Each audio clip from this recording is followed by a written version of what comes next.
akan kita adakan ujian yang mana insya Allah juga akan kita berikan hadiah bagi yang mampu menyelesaikan ujian tersebut.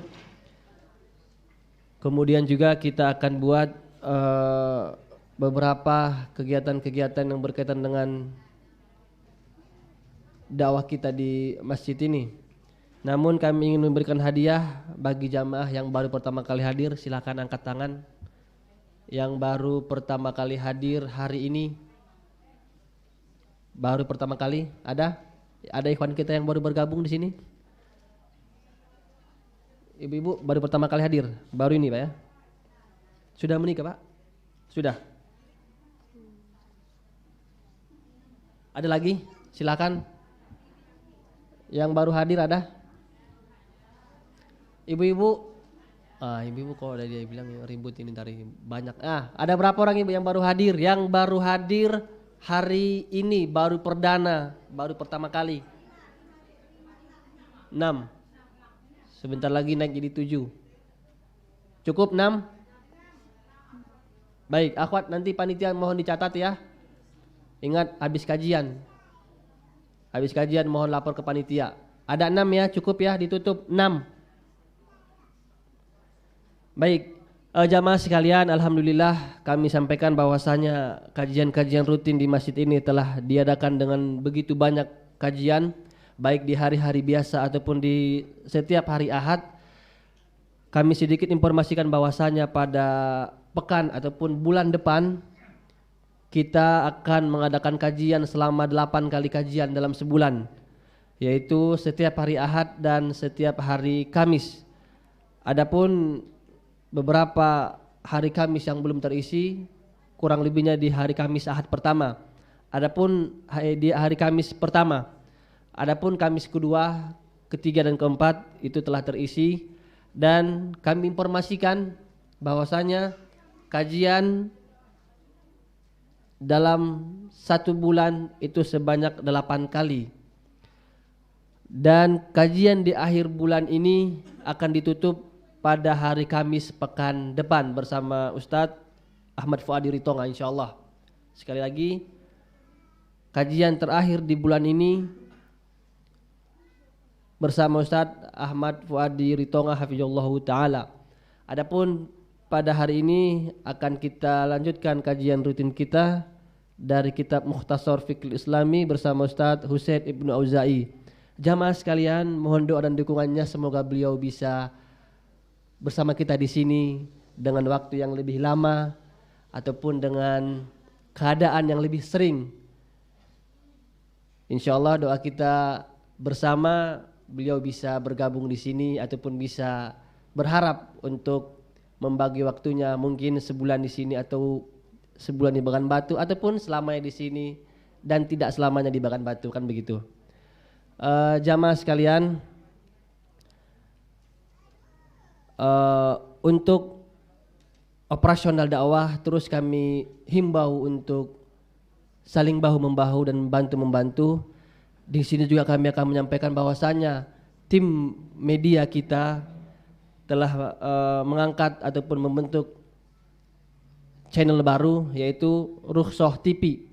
Sedikit kami gambarkan bahwasanya pengambilan dari nama Rukhsah TV ini adalah kemudahan ataupun keringanan di zaman saat ini ataupun di zaman modern saat ini dalam menimba ilmu.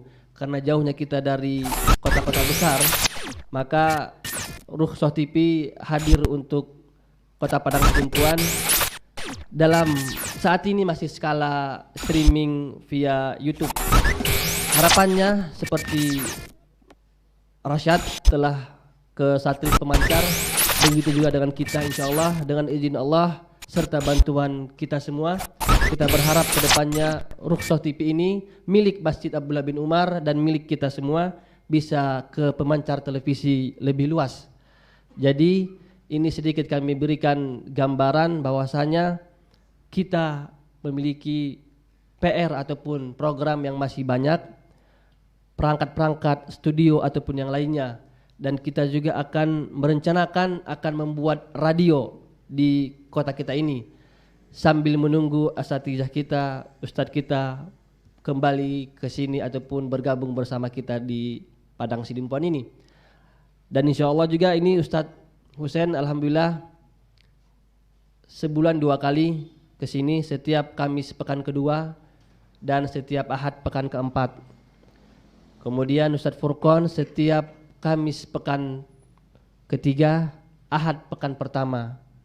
Ustadz Fuadi Ahad pekan kedua, Kamis pekan keempat. Jadi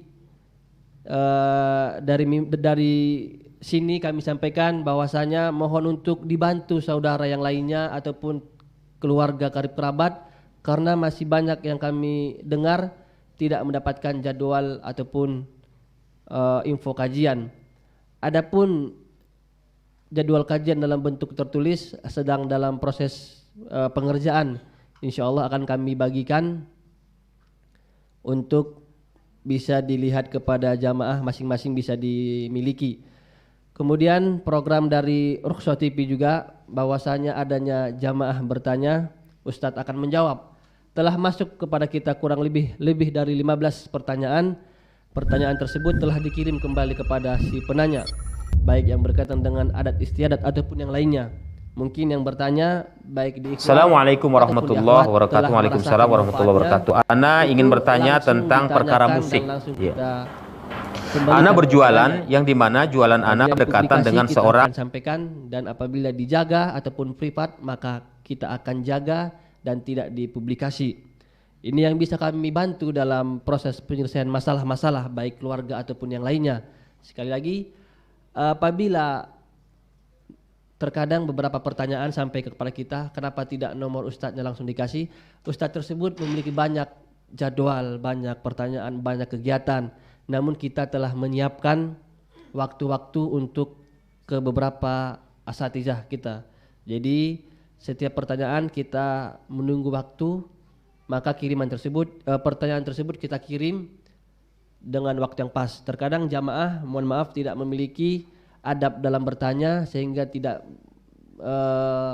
mengetahui kondisi-kondisi para ustadz, sehingga mereka kadang lelah ataupun yang lainnya. Namun bagi kita telah ada waktu-waktu khusus menjawab pertanyaan-pertanyaan dari kita. Baik ya, ikhwan, ada lagi yang baru hadir? Tidak ada ya? Mungkin udah sesepuh semua. Cuma lagi nanti mungkin akan ada kuis dari ustadz ataupun ada pertanyaan. Insyaallah kita berupaya bagaimana kajian kita ini bisa lebih bermanfaat dan menambah amal kebaikan serta memperberat timbangan kita di yaumil akhir kelak. Bagi jamaah ataupun saudara kita yang masih memiliki problem ataupun masalah, semoga dimudahkan. Yang sakit semoga disembuhkan. Begitu juga yang memiliki hutang piutang ataupun yang lainnya, semoga Allah mudahkan dalam segala urusan, baik kita yang hadir di sini ataupun yang belum hadir, yang bisa kita sebarkan. Inilah yang mungkin yang bisa kami sampaikan. Kurang lebih mohon maaf. Assalamualaikum warahmatullahi wabarakatuh.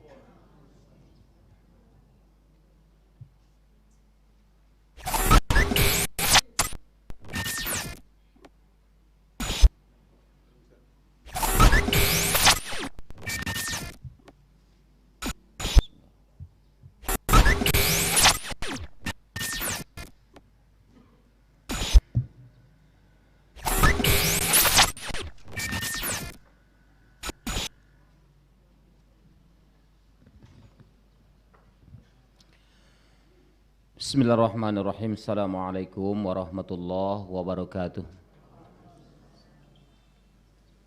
Innal hamdalillah nahmaduhu wa nasta'inuhu wa nastaghfiruh wa na'udzu billahi min shururi anfusina wa min sayyiati a'malina. May yahdihillahu fala mudilla lahu wa may yudlil fala hadiya lahu. Wa asyhadu an la ilaha illallah wahdahu la syarika lahu. Wa asyhadu anna Muhammadan abduhu wa rasuluh. Allahumma salli wa sallim ala Muhammad wa ala alihi wa ashabihi wa man tabi'ahum bi ihsanin ila yaumiddin. Qala Allah ta'ala fi kitabihil karim, ya ayyuhalladzina amanu ittaqullaha haqqa tuqatih wa la tamutunna illa wa antum muslimun.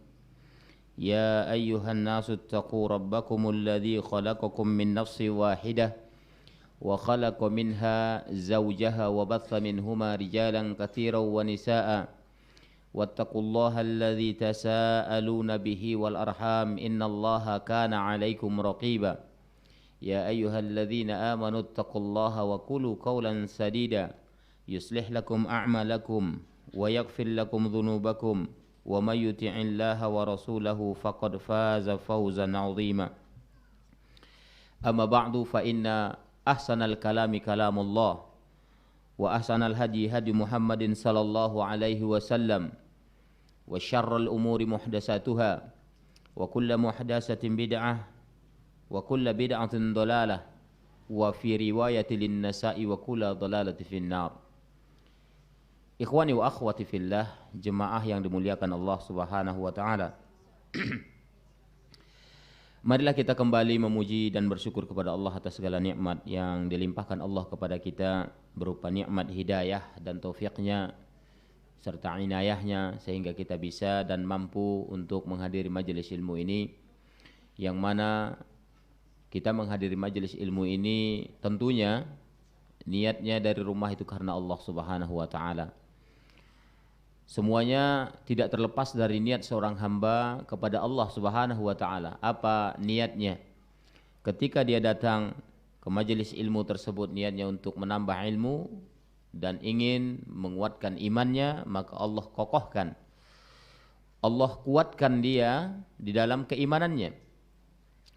Karena salah satu bentuk upaya kita untuk menolong agama Allah, ya, bahwasanya kita mendatangi majelis ilmu. Barang siapa yang niatnya untuk Allah, maka semuanya akan diberikan Allah ganjaran dan akan Allah mudahkan dia memahami agamanya. Wa may yuridillahu bihi khairan yufaqihu fiddin. Ketika Allah sudah inginkan hidayah kepada seseorang tersebut, maka Allah faqihkan dia, Allah pahamkan dia di dalam agamanya. Oleh sebab itu thalabul ilmi ini atau menuntut ilmu, salah satunya dengan mendatangi majelis ilmu ini adalah salah satu upaya kita agar kita itu termasuk orang-orang yang membela agama Allah Subhanahu wa taala. Kemudian salawat dan salam semoga senantiasa terlimpahkan kepada baginda Rasulullah sallallahu alaihi wasallam, karena beliau ini adalah manusia panutan kita, manusia istimewa baik di mata manusia sekarang maupun ya di kalangan para nabi. Nabi Muhammad sallallahu alaihi wasallam ini adalah manusia yang Allah pilih sebagai nabi terakhir yang mengajarkan kepada kita banyak hal, ya, yang mengabarkan kepada kita banyak hal, di antaranya yang dikabarkan beliau agar kita senantiasa mawas diri, waspada terhadap tanda-tanda kiamat yang akan kita bahas pada pagi hari ini. Pada pertemuan yang lalu kita sudah membahas tentang tanda-tanda kiamat kecil. Jadi banyak sekali tanda-tanda kiamat kecil yang telah dijabarkan oleh Rasulullah SAW dalam hadisnya. Ya, sekarang ya tidak kita bahas lagi tentang kiamat kecilnya, kita masuk saja tentang tanda-tanda kiamat besar. Karena banyak sekali para duat atau para khutbah yang biasa khutbah, para dai mengajak manusia kepada agama, yang mana mereka itu begitu antusias mengabarkan kepada umat bahwasanya kiamat itu hampir saja terjadi, ya. Bahkan ada yang memprediksi dulu tahun 2012, ini sudah ada muncul lagi tahun 2020, padahal kita sudah di tahun itu. Ya. Ini ada sesuatu yang mengkhawatirkan, ya. Yang paling dikhawatirkan bukan soal terjadinya kiamat. Yang paling dikhawatirkan itu adalah keyakinan manusia akhirnya berubah. Prinsip manusia itu akhirnya apa? Rusak. Akidah mereka kepada Allah itu buyar. Yang tadinya kita sudah yakin, ya, kiamat itu akan terjadi, tapi tidak ada yang menentukan. Toh nyatanya ada saja orang yang usil mengangkat satu hadis, padahal hadis itu dhaif, didhaifkan para ulama, ya. Yang mana mereka mengatakan kiamat itu akan terjadi pada tahun 2020 pada bulan Ramadan nanti, di pertengahan Ramadan pada hari Jumat. Iya, bayangkan, ya. Tidak bisa kita bayangkan andai kata itu terjadi padahal masih banyak lagi fase-fase tanda-tanda kiamat besar belum muncul. Aneh kan? Mereka sudah bisa pastikan. Ini kan aneh bin ajaib. Oleh karena itu, banyak akidah prinsip manusia hari ini menjadi rusak akibatnya. Yang tadi dia percaya kiamat itu memang akan terjadi, tapi tak seorang pun bisa menentukannya. Datang timbul was-was dan takut. Buyar semua keyakinan yang selama ini dibina. Akibat apa? Akibat ada orang yang bisa memprediksi kiamat itu terjadi pada tahun 2020. Na'udzubillah min zalik. Oleh karena itu perlu kita luruskan di sini nanti ya. Bagaimana tanggapan para ulama hakikatnya ya menanggapi tentang hadis yang mereka angkat sebagai hujah mereka yang memprediksi kiamat itu terjadi pada tahun 2020 pada hari Jumat pertengahan Ramadan, padahal Ramadan tinggal hanya hitung hari, nggak sampai 2 bulan lagi. Ya. Mungkin 58 atau 57 hari lagi berapa? Iya, kurang lebih begitulah. Ya. Itu sudah Ramadan kita. Sementara kiamat makin dekat. Ya, Masya Allah ya. Nah, ini prediksi-prediksi yang tidak ada hujahnya. Walaupun mereka mengemukakan dalil, toh nyatanya para ulama menilai dalil itu dhaif. Tidak bisa dijadikan hujah. Sebagaimana yang sering kita ingatkan, hadis dhaif itu tidak bisa dijadikan dasar di dalam beramal, di dalam berkeyakinan. Itu hadis dhaif. Lah Ustadz, katanya hadis dhaif itu boleh juga dipakai. Iya, kapan itu? Ketika hadis dhaif itu hanya kita gunakan untuk menyokong, mendukung hadis yang sudah sahih. Mungkin secara makna bisa dia dukung, iya kan? Secara lafaznya. Namun barangkali dari sisi sanadnya dia dhaif, didhaifkan oleh para ulama karena ada barangkali di antara perawinya itu ada yang kadzdzab, pembohong, su'ul hifz, buruknya hafalannya, atau barangkali dia itu qad kabura sinnu hinna ma hafidhu hadzal hadis. Dia sudah tua bangka ya setelah dia dia menghafal hadis setelah dia tua, usianya sudah tua dan hafalannya sudah enggak bisa dipertanggungjawab misalnya. Akhirnya kedudukan hadis itu menjadi dhaif. Ya, seperti itu. Tayyib. Berkaitan dengan asratus sa'ah al-kubra, berkaitan dengan tanda kiamat besar, ada satu hadis ya yang diriwayatkan oleh Imam Muslim. Apa kata Rasulullah sallallahu alaihi wasallam? Hadis yang diriwayatkan oleh Imam Muslim dari jalan Hudzaifah ibnu Asyad al-Ghifari radhiyallahu anhu qala ittala'a an-nabiy sallallahu alaihi wasallam alaina wa nahnu natadhakaru faqala ma tadhakaruna qalu nadhkuru as-sa'ah qala innaha lan taquma hatta tarawna qablaha 10 ayatin فذكر الدخان والدجال ودبة وطلوع الشمس من مغربها ونزول عيسى بن مريم ويأجوج ومأجوج وثلاثة خسف في المشرق وخسف في المغرب وخسف بجزيرة العرب وآخر ذلك النار تخرج من اليمين تطرد الناس إلى محشرهم أخرجه مسلم. Ini hadis berbicara tentang tanda-tanda kiamat besar. Ya, ada 10 tanda kata Nabi. Hadis diriwayatkan dari Hudzaifah bin Asyad al-Ghifari radhiyallahu anhu. Dia berkata, Nabi sallallahu alaihi wasallam datang kepada kami. Maksudnya ketika itu mereka berkumpul datang Nabi. Ya. Wa nahnu natadzakaru faqala. Ketika itu kami sedang berbincang-bincang. Ya, para sahabat diantaranya Hudzaifah, ya, mereka sedang berbincang-bincang dengan sahabat yang lainnya. Kemudian Nabi bertanya, apa yang kalian perbincangkan? Ya, sedang bincang-bincang apa ini? Kata Nabi. Qalu, mereka menjawab, nadhkurus sa'ah. Kami menyebutkan tentang kiamat ya Rasulullah. Ya, kami bercerita tentang kiamat. Ya, qala. Kemudian Nabi menjelaskan, innaha lan taquma hatta tarawna qablaha 10 ayatin. Ya. Kiamat itu tidak terjadi sebelum kalian bisa menyaksikan 10 tanda. Ya. Itu kata Nabi ya. 10 tanda katanya. Ya. Fadzakara ad-dukhan. Lalu Nabi menyebutkan dukhan. Ya. Dukhan nanti pembahasannya dukhan ini di belakang nanti ya. Dukhan. Kemudian apalagi Dajjal. Ya, munculnya dukhan, munculnya Dajjal. Kemudian munculnya ad-dabbah. Dabbah ini adalah binatang melata yang muncul dari dari perut bumi. Kemudian tulu asyamsi min maghribiha, terbitnya matahari dari barat. Ya. Kemudian nuzul Isa bin Maryam, turunnya Isa bin Maryam alaihi salam. Kemudian Ya'juj wa Ma'juj, munculnya pasukan Ya'juj wa Ma'juj. Ini pasukan yang sangat berbahaya ini ya. Jadi orang pun sudah banyak memprediksi macam-macam ini. Padahal Ya'juj wa Ma'juj ini sejak zaman Nabi Sulaiman ini ya. Nah, jadi mereka sedang dikurung di satu benteng ya. Itu sejak zaman Nabi Sulaiman, bayangkan ya, sampai sekarang ya, atas kehendak Allah ya. Kemudian salah satu khusufin ya, ada 3 penenggelaman ya. Yang pertama khosfun bil masyrik, penenggelaman wilayah timur, ditenggelamkan Allah nanti ke bumi daerah timur ya.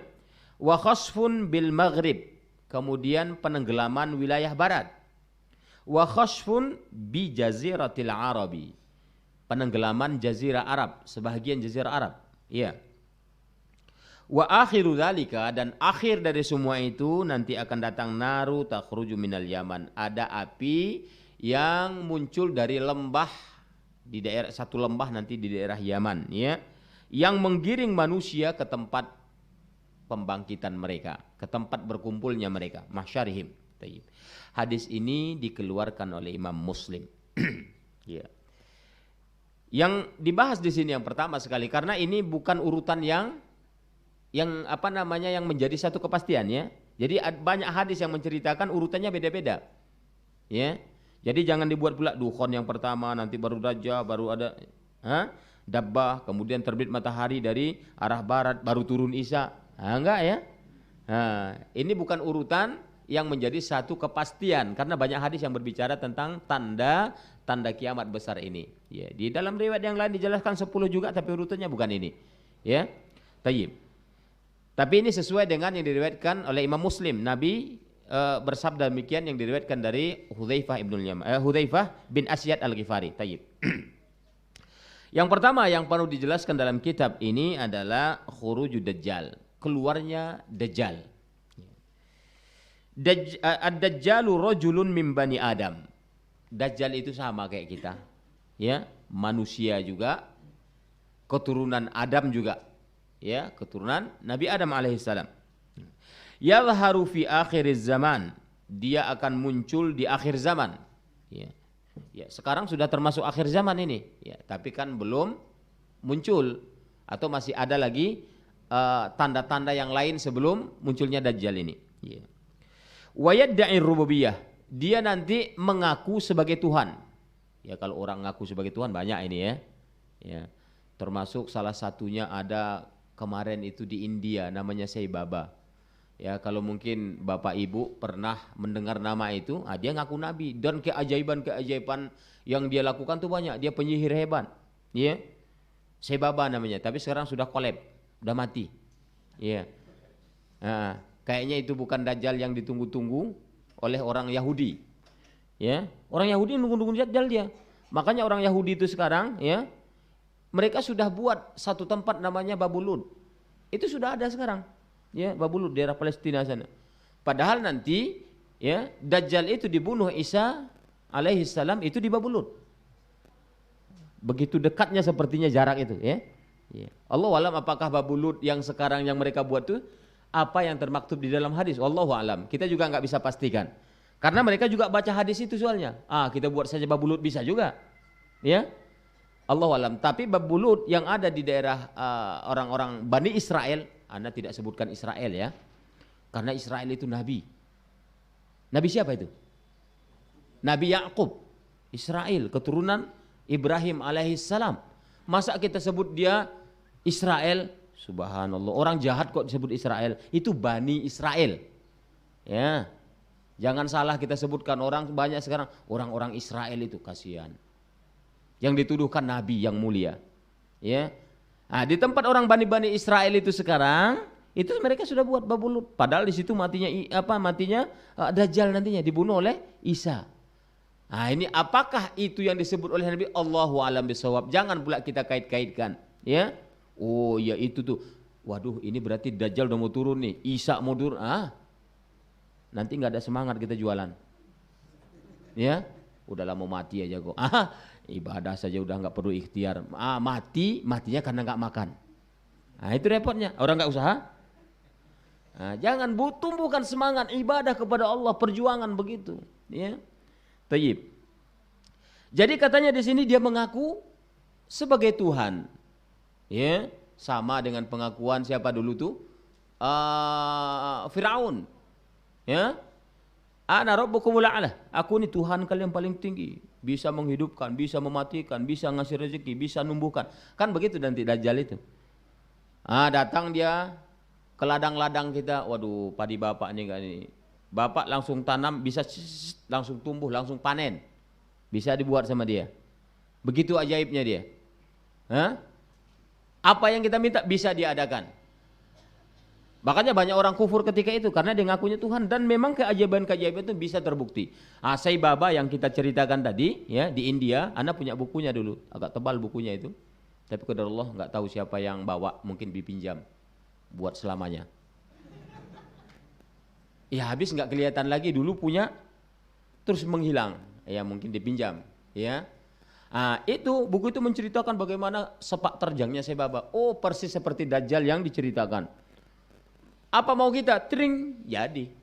Nah, itu kehebatannya. Banyak orang yang kafir ketika Sai Baba itu ada. Tapi kepada Allah sudah mati dia. Ya. Nah, itu Sai Baba. Itu mungkin salah satu Dajjal yang diceritakan oleh Nabi. Karena akan muncul nanti 30 Dajjalun. Kadzabun kata Nabi. Ya. Mungkin salah satunya bisa jadi. Tapi tidak bisa kita pastikan. Ya. Kenapa demikian? Kalau dihitung-hitung udah lebih 30 yang aku Nabi ini. Ya, karena sejak Nabi dulu pun sudah yang mengaku Nabi. Siapa namanya? Musailamatul Kadzab. Mengaku Nabi juga. Nah, itu dari zaman Nabi. Kalau dihitung-hitung dari dulu sampai sekarang udah banyak itu yang ngaku Nabi. Nah, bingung kita yang mana kan? Ya sudah, kita serahkan kepada Allah mana yang betul-betul itu yang disebutkan oleh Rasulullah SAW pasti terjadi. Ya. Kemudian yakhruju minal masyriq min Khurasan. Dia nanti akan muncul Dajjal ini dari Khurasan. Ya, Khurasan itu daerah mana? Daerah Iran sana, daerah Iran. Ya. Daerah Khurasan katanya di sana akan muncul. Tapi di dalam riwayat yang lain itu diceritakan dari Asfahan. Dua riwayat yang sepertinya bertentangan, tapi kata para ulama bukan. Dua-duanya sahih di situ. Asfahan atau disebut wilayah Yahudiyah. Dalam hadis disebutkan wilayah Yahudiyah, ya, Asfahan, daerah Asfahan. Itu antara Turki dan Irak. Iya.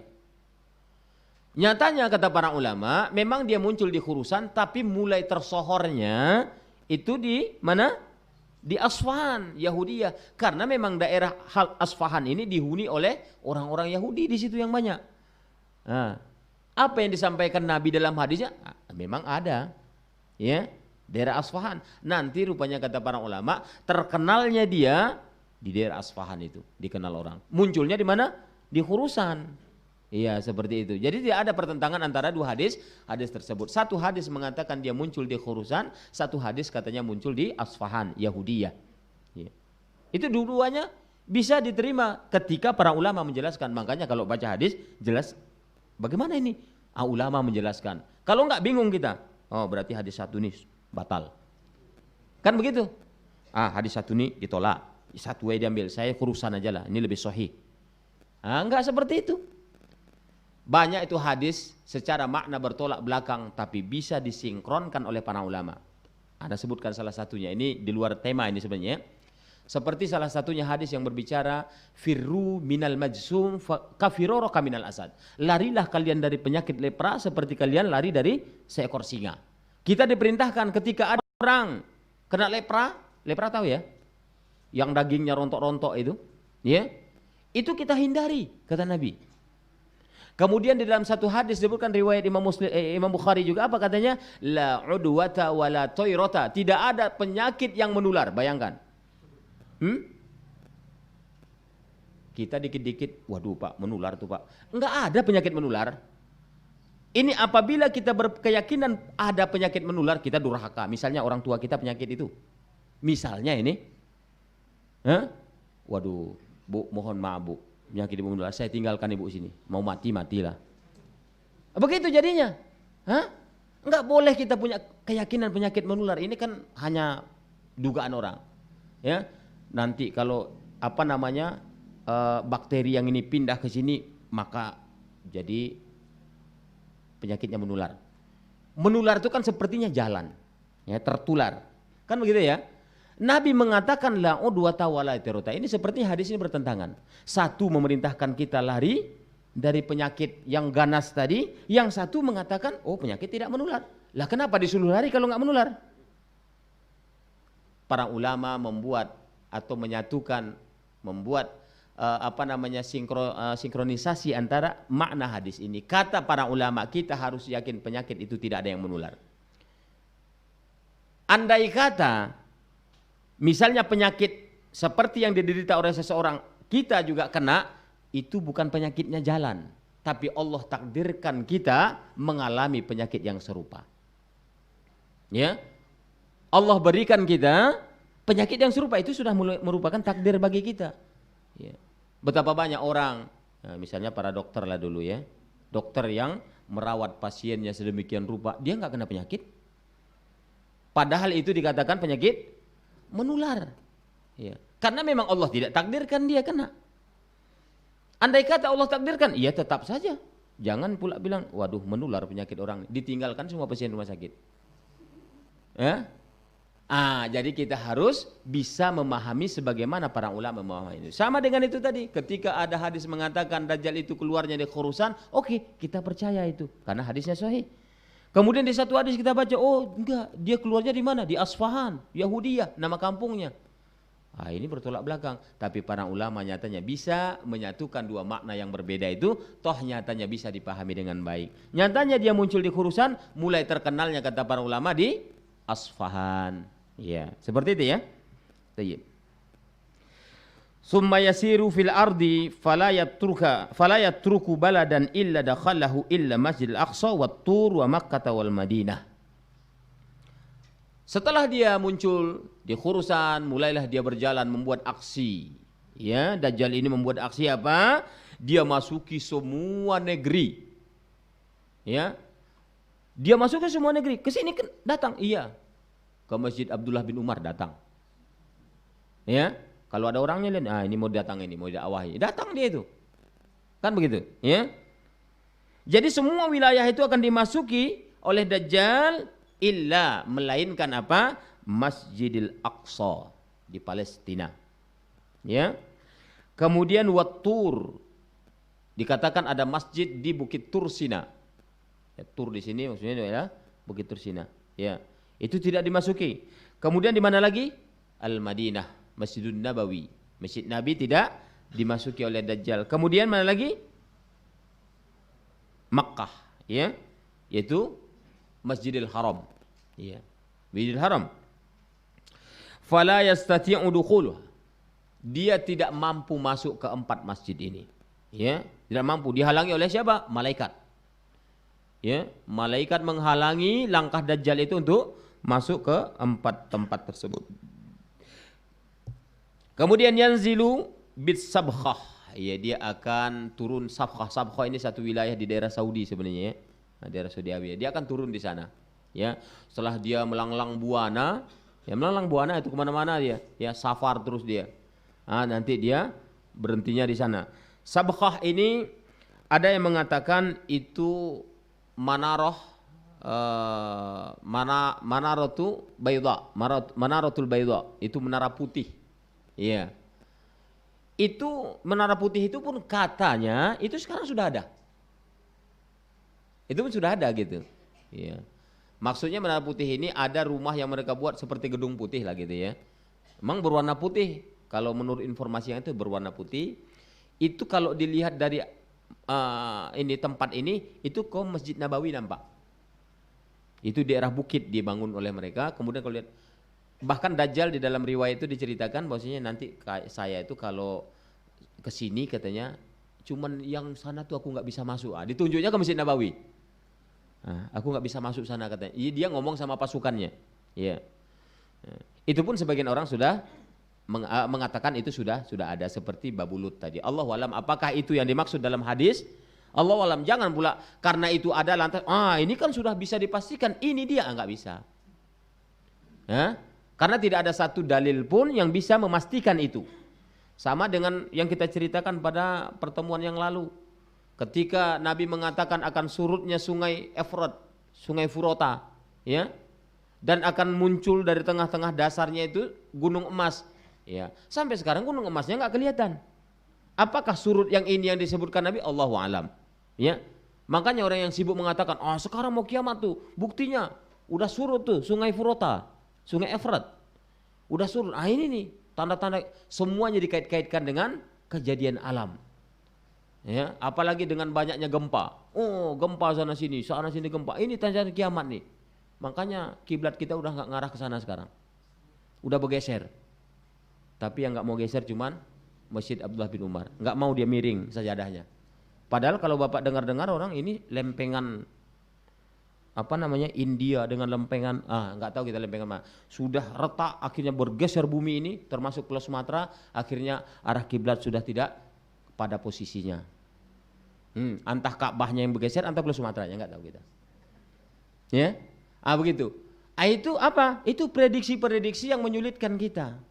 Makanya orang itu kalau sudah terlalu didominasi pikirannya dengan teknologi, maka dia jauh dari agama.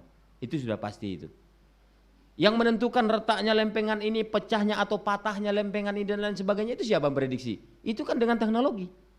Ya, akhirnya apa? Jauh dari sunnah Nabi.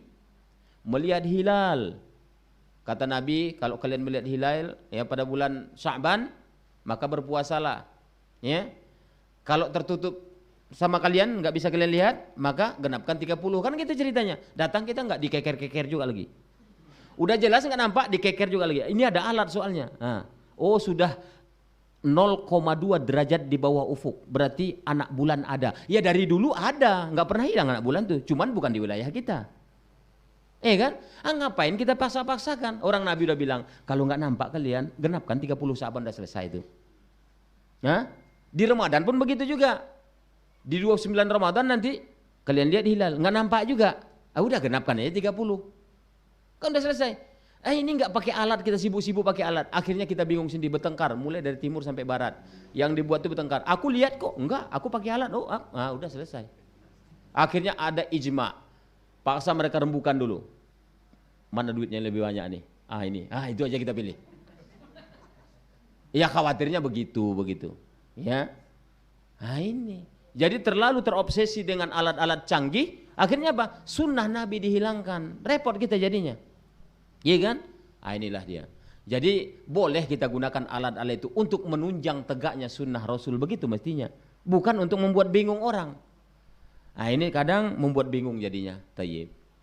Ikhwani wa akhwati fillah rahimani wa rahimakumullah. Ya. Kemudian wa tarjuful Madinah salasu rajafat wa yakhruju ilaihi minha kullu kafirin wa munafiq. Nanti akan digoncang itu kota Madinah oleh Allah Subhanahu wa taala. Dibuat goncangan kayak ayakan gitu. Maka tersisihlah darinya orang-orang kafir dan orang-orang munafik. Keluar aja dia, enggak kuat dia. Gitu. Tapi kalau orang beriman mah biasa aja, dia kayak di ayunan aja dia. Rupanya mereka enggak.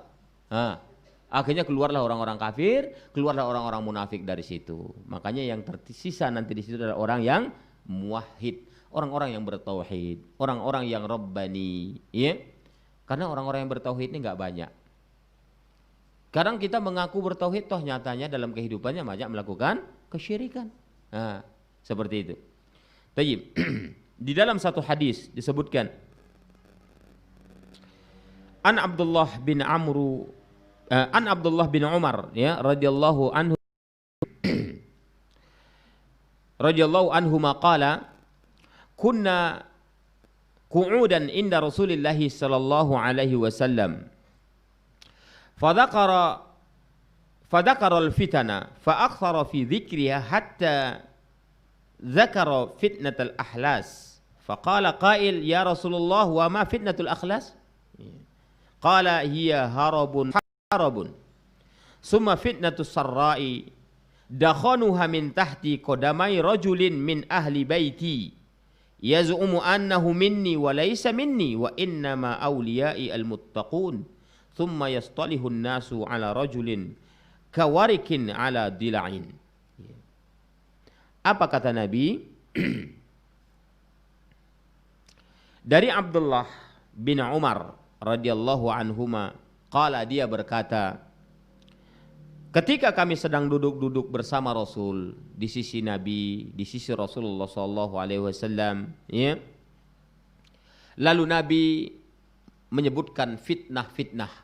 Ya, fitnah-fitnah di sini, ya, adalah kejadian-kejadian, ya, malapetaka yang terjadi di tengah-tengah umat. Nabi menyampaikan itu. Ya. Fa'aktsara fi dzikriha hatta dzakara fitnah al-ahlas. Dia sering mengulangi atau menceritakan tentang fitnah-fitnah itu, kemudian dia menyebutkan salah satunya adalah fitnah al-ahlas. Ya. Jadi fitnah al-ahlas ini ditanya oleh para sahabat. Ada yang bertanya, apa yang dimaksud fitnah al-ahlas itu ya Rasulullah? Ya. Kemudian Nabi mengatakan al-ahlas itu adalah hiya harabun wa harabun. Ini adalah pertikaian, banyaknya pertikaian dan peperangan. Ya. Jadi sepertinya kalau dikait-kaitkan pula banyaknya orang yang bertikai hari ini, ini tanda-tanda kiamat, kan begitu pula udah. Enggak usah dibayangkan situ. Kalau pertikaian itu dari dulunya itu. Ya. Banyaknya orang yang bertengkar, banyaknya orang yang berperang. Itu dari dulu sudah adanya itu. Ya. Jangan pula pas muncul kita sekarang kita kait-kaitkan sama itu. Itu bukan kapasitas kita untuk memastikan bahwasanya itulah yang dimaksud. Ya. Ya kalau begitu samanya itu orang-orang sebelum kita pun menduga di zaman mereka lah itu terjadi begitu. Iya kan? Di zaman mereka sama kayak kita, mungkin generasi berikutnya pun begitu. Wah, kayaknya ini generasi kita ini. Akhirnya ya prediksi-prediksi aja yang timbul. Padahal itu belum ada kepastiannya. Jadi kalau tidak ada hadis yang memastikan itu yang dimaksud oleh Rasulullah SAW, tidak boleh kita mengatakan satu kepastian. Yang pasti hanyalah milik Allah Subhanahu wa taala. Ya. Kemudian summa fitnatus sarra. Ya.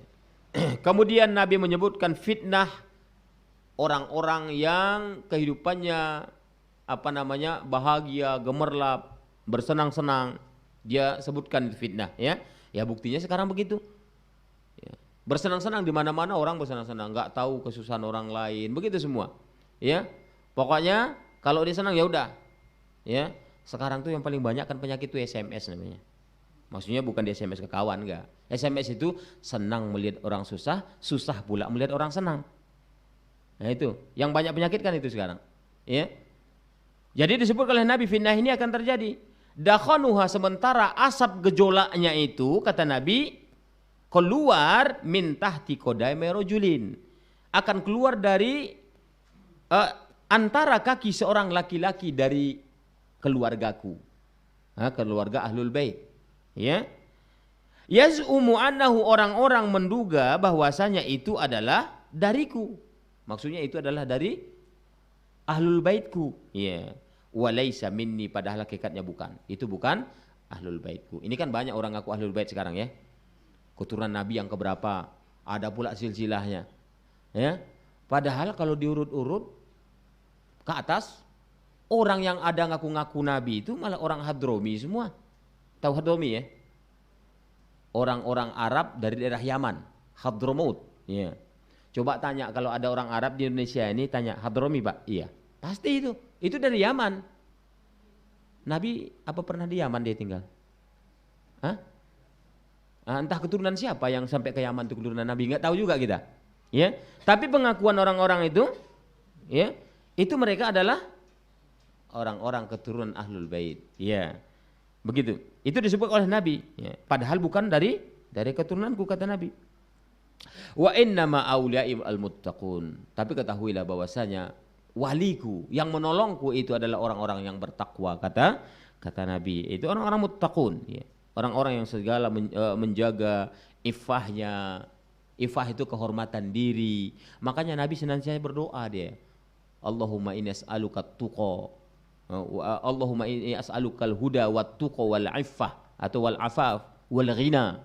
Itu Nabi senantiasa berdoa itu, ya Allah, berikanlah aku petunjukmu, berilah aku ketakwaanmu, ketakwaan dalam hatiku. At-taqwa wiqayatun nafsi an azabillah wa ghadabi, yaitu menjaga diri dari kemarahan Allah dan siksanya. Kemudian iffah, harga diri, kehormatan diri, itu diminta kepada Allah. Jadi kita mampu untuk menjaga diri kita agar lebih selamat, itu hanya bisa diberikan Allah kemampuan itu. Ya, Allah yang bisa memberikan, kita nggak bisa. Oh, ini atas kekuatan saya, nggak bisa. Ini atas kecerdasan saya, itu nggak bisa. Itu semuanya atas kehendak Allah. Kemudian apa? Al-ghina. Ya Allah, berilah aku ghina. Ghina ini adalah kaya. Kaya bentuk harta boleh, kaya jiwa, kaya hati. Tapi di sini lebih cenderungnya kepada kaya hati. Kaya hati kenapa? Kalau kaya hati itu orang yang paling kaya itu. Apa diberikan Allah, dia bersyukur, alhamdulillah. Tapi coba kalau misalnya kaya dari sisi duniawinya, masih kurang terus itu. Ya, dapat ini mau yang ini. Ya, biasanya seperti itu. Dapat 1 mau 2, dapat 2 mau 3. Itu berkelanjutan. Itu kalau duniawi seperti itu. Tapi ketika orang itu kayanya kaya hati, maka dia dapat 1 alhamdulillah. Baru separuh dapat alhamdulillah. Ya, semuanya disyukuri. Ketika dia bersyukur, makanya Allah tambah lagi. Kan begitu? La in syakartum la azidannakum wa la in kafartum inna adzabi lasyadid. Jadi ditambah. Dapat 1 jadi 2. Yang separuh tadi jadi 1. Kan seperti itu. Tayyib. Jadi kata Nabi, ya, fitnah-fitnah itu akan terjadi. Kemudian fitnah Dajjal, ya. Fitnah Dajjal itu termasuk di bahagian yang diceritakan oleh Rasulullah sallallahu alaihi wasallam. Keluarnya Dajjal itu, khuruj Dajjal fitnatun 'azimatun bisababi ma yakhluqullahu ma'ahu minal khawariq al-'azimah. Jadi disebutkan di sini, keluarnya Dajjal itu dia membawa fitnah besar yang dengan sebab Allah sudah ciptakan untuknya di luar kemampuan manusia. Khawariqul 'adah itu adalah kemampuan di luar kemampuan manusia. Itu khawariqul 'adah namanya. Di luar kemampuan orang. Ya, tukang sihir nggak ada pakai mantra-mantra langsung teling jadi. Nah, itu hebatnya dia. Kalau orang-orang tukang sihir itu kan masih dia ada baca-bacanya, ya, ada menunggu. Kalau dia enggak, kamu mau apa? Oh, saya maunya ada goreng ayam di sini, langsung ceng jadi. Itu kemampuannya. Khawariqul 'adah diberikan Allah. Karena sebab itulah dia menimbulkan fitnah besar. Apa yang diminta oleh manusia dia bisa wujudkan, ya. Ini sawah kami kering sekarang nih, irigasinya kering karena kemaraunya terlalu panjang.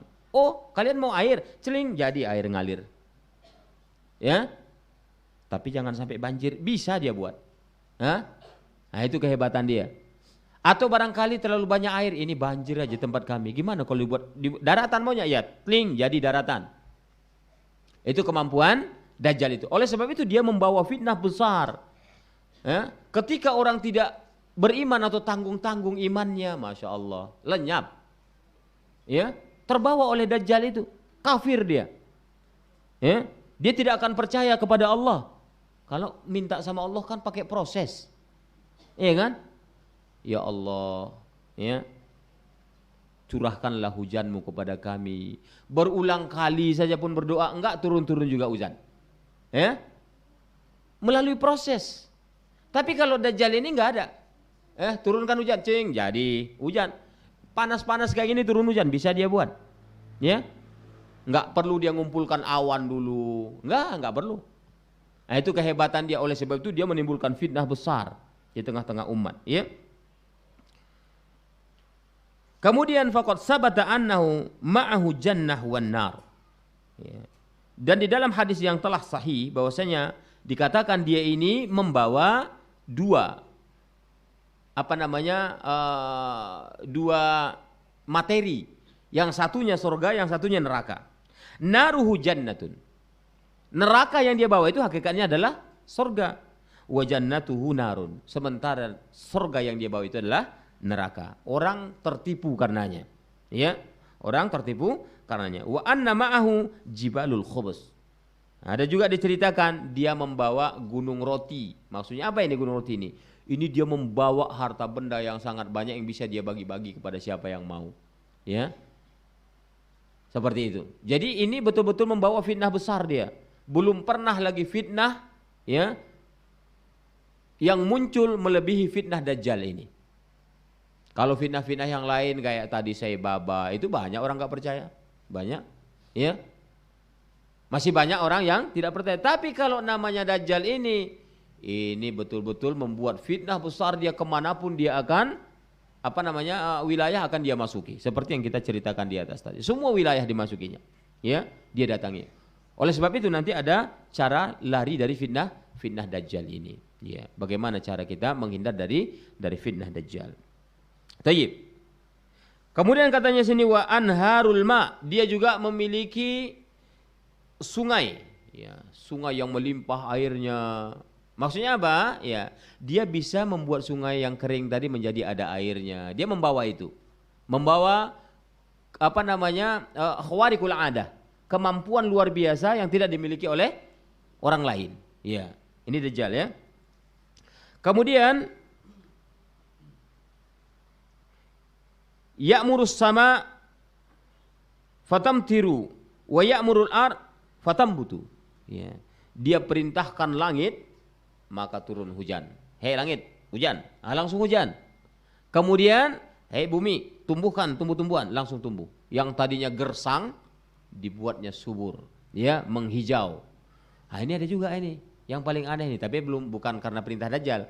Katanya ada di satu wilayah di Saudi Arabia dekat Madinah sana, ya, yang sekarang itu sudah ditumbuhi rumput-rumput hijau. Ini salah satu tanda dekatnya kiamat. Ada juga itu. Kemarin viral juga itu, ya. Subhanallah, kok kayaknya bisa dipastikan sama dia, ya. Udah kita tanya kepada orang, ke teman-teman kita di sana, toh nyatanya itu memang sering tumbuh ketika musim semi. Ya, pas musim semi di syutingnya. Ini dulu, iya, waktu musim kemarau, ya, itu kering, nggak ada tumbuhannya. Pas musim semi tumbuh dia, karena di daerah sana itu kan 4 musim. Beda sama kita banyak musimnya kalau di sini. Iya, musim durian sekarang. Iya, kalau di sana enggak. Ya, sana musim panas, musim dingin, musim semi. Ya, kemudian satu lagi musim gugur. Iya, ada di sana 4. Kalau kita banyak itu seperti tadi kan. Semua buah jadi musim. Iya, tayyib. Ini. Jadi ada sebagian orang mengait-ngaitkan tentang kejadian alam itu dengan dekatnya kiamat. Memang diantaranya ada memang. Tapi bukan kiamat kubro. Itu perlu dicermati ya. Itu mungkin salah satu tanda kiamat sukro seperti yang kita sebutkan sukro. Yaitu kiamat kecil masih. Jadi jangan kita kaitkan, besok tuh kiamat tuh. Kayak orang bisa memastikan, tahun 2020 kiamat. Kalau mulai dari dulu kan tahun 2012 sudah dikatakan kiamat gitu ya. Kecuali daerah Cina. Lah iya, ya. Kalau yang mengikuti alur cerita mereka itu di Cina nggak kiamat, ya. Yang kiamat itu daerah lain, ya, seperti itu. Inilah, ini kan orang-orang kafir. Sebenarnya kalau diamat-amati, ini ada indikasi mereka itu ingin menanamkan satu keyakinan yang salah kepada umat ini, agar umat Islam ini betul-betul bingung, mana sih yang benar ini? Udahlah hadis Nabi itu nggak usah, begitu jadinya. Hadis Nabi dibuang. Banyak upaya mereka ingin menghilangkan hadis-hadis Nabi dari kita, banyak sekali. Salah satunya, ya ini yang sebutkan, ini bukan kaitan dengan kiamat ya.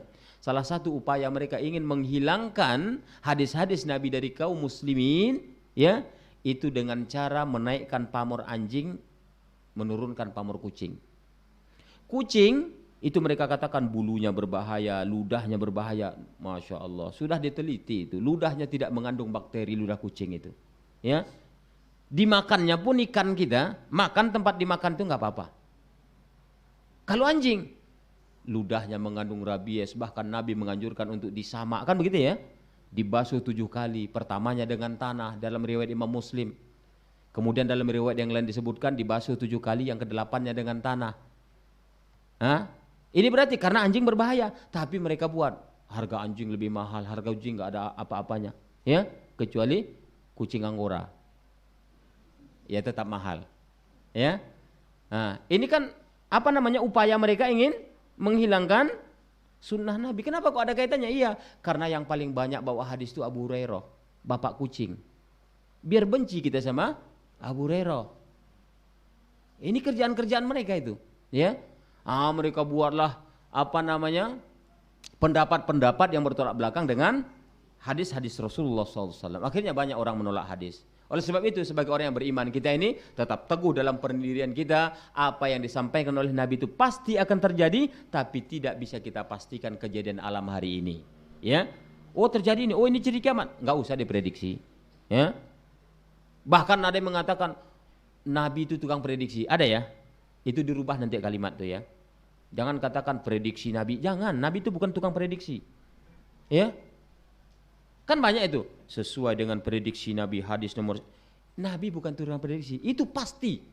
Ya.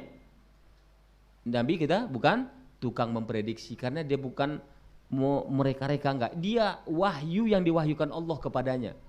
Hai Nabi, sampaikan ini. Ya sudah itu. Itu bukan prediksi, itu dari Allah. Ya.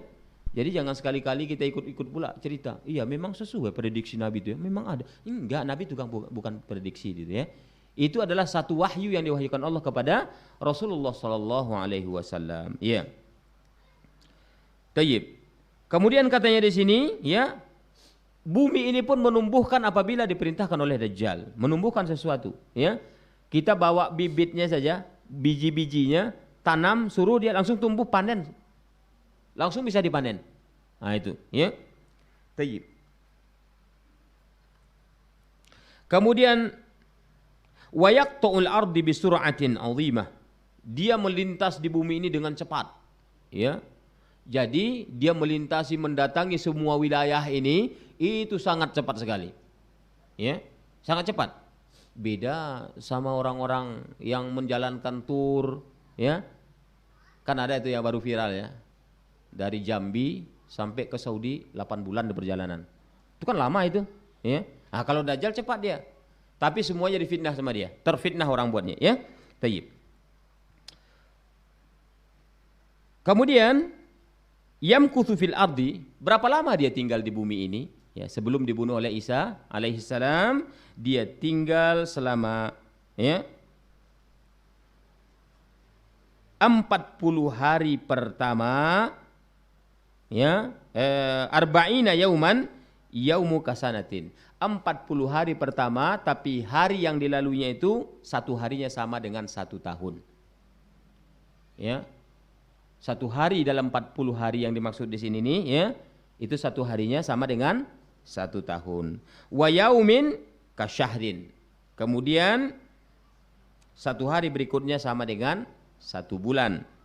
Wa yaumin kajum'atin, dan 1 hari berikutnya sama dengan satu pekan, ya. Wasairi ayyamihi, dan semua hari-hari berikutnya setelah yang 1 pekan itu ka'ayyamina, sama dengan hari-hari biasa yang kita lalui. 40 harinya dia, tapi hari pertama di hari yang 40 hari tadi itu sama dengan 1 tahun. Hari keduanya sama dengan 1 bulan.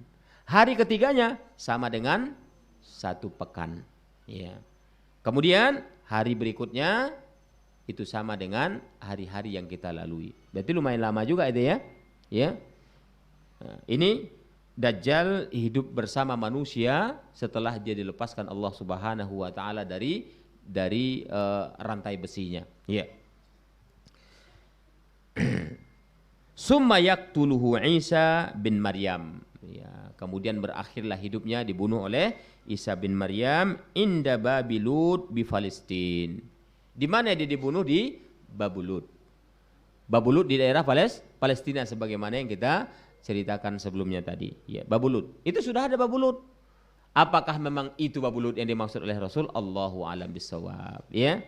Jadi jangan pula kita pastikan, iya pasti itu. Ya belum, karena kita bukan siapa-siapa. Ya.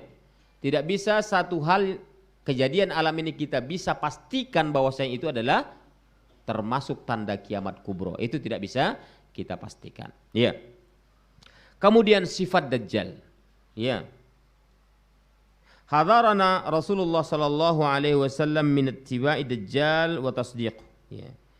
Rasul sallallahu alaihi wasallam telah memberikan peringatan kepada kita agar kita tidak mengikuti Dajjal, ya, dan membenarkannya. Jadi jangan sampai kita ikut dan membenarkannya. Ya. Kenapa? Karena fitnahnya terlalu besar. Bisa kufur kita dibuatnya. Yang tadi imannya sudah kuat, hancur dibuatnya. Apalagi Allah berikan nanti sebelum turun Dajjal itu kan ada di beberapa riwayat dijelaskan nanti akan terjadi kemarau panjang, ya. Paceklik di situ. Jadi kalau manusia itu susah. Semuanya jadi susah, bukan petani aja. Ya. Yang diharapkan pedagang itu petani itu bisa membeli ke dia. Ya, nggak ada uang untuk belinya, orang dia paceklik petaninya. Jadi semuanya mengalami hal yang sama. Jadi ini akan terjadi. Nah, di situ nanti turun Dajjal akan membawa fitnah besar itu. Ya. Jadi ketika dia turun, ya semua diberikan siapa yang mau mengikut kepada perintahnya. Wa bayyana lana sifatahu litahadzuri minhu, ya. Ya. Jadi Nabi SAW, ya, menjelaskan sifat-sifat Dajjal itu agar kita menghindar darinya.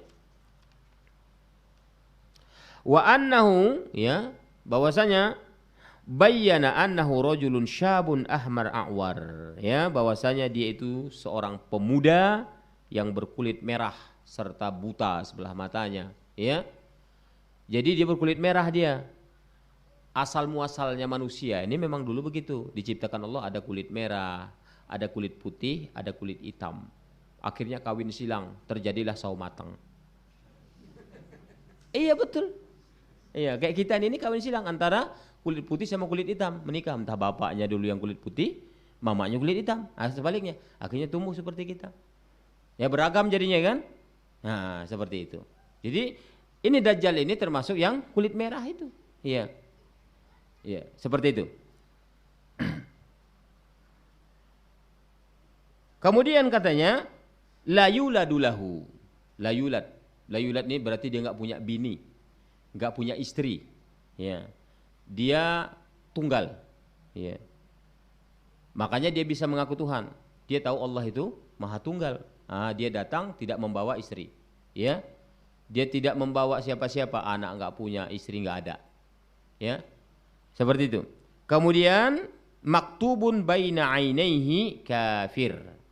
Tertulis di antara dua matanya, maksudnya di dahi sini, ya, itu tertulis kata kafir, ya.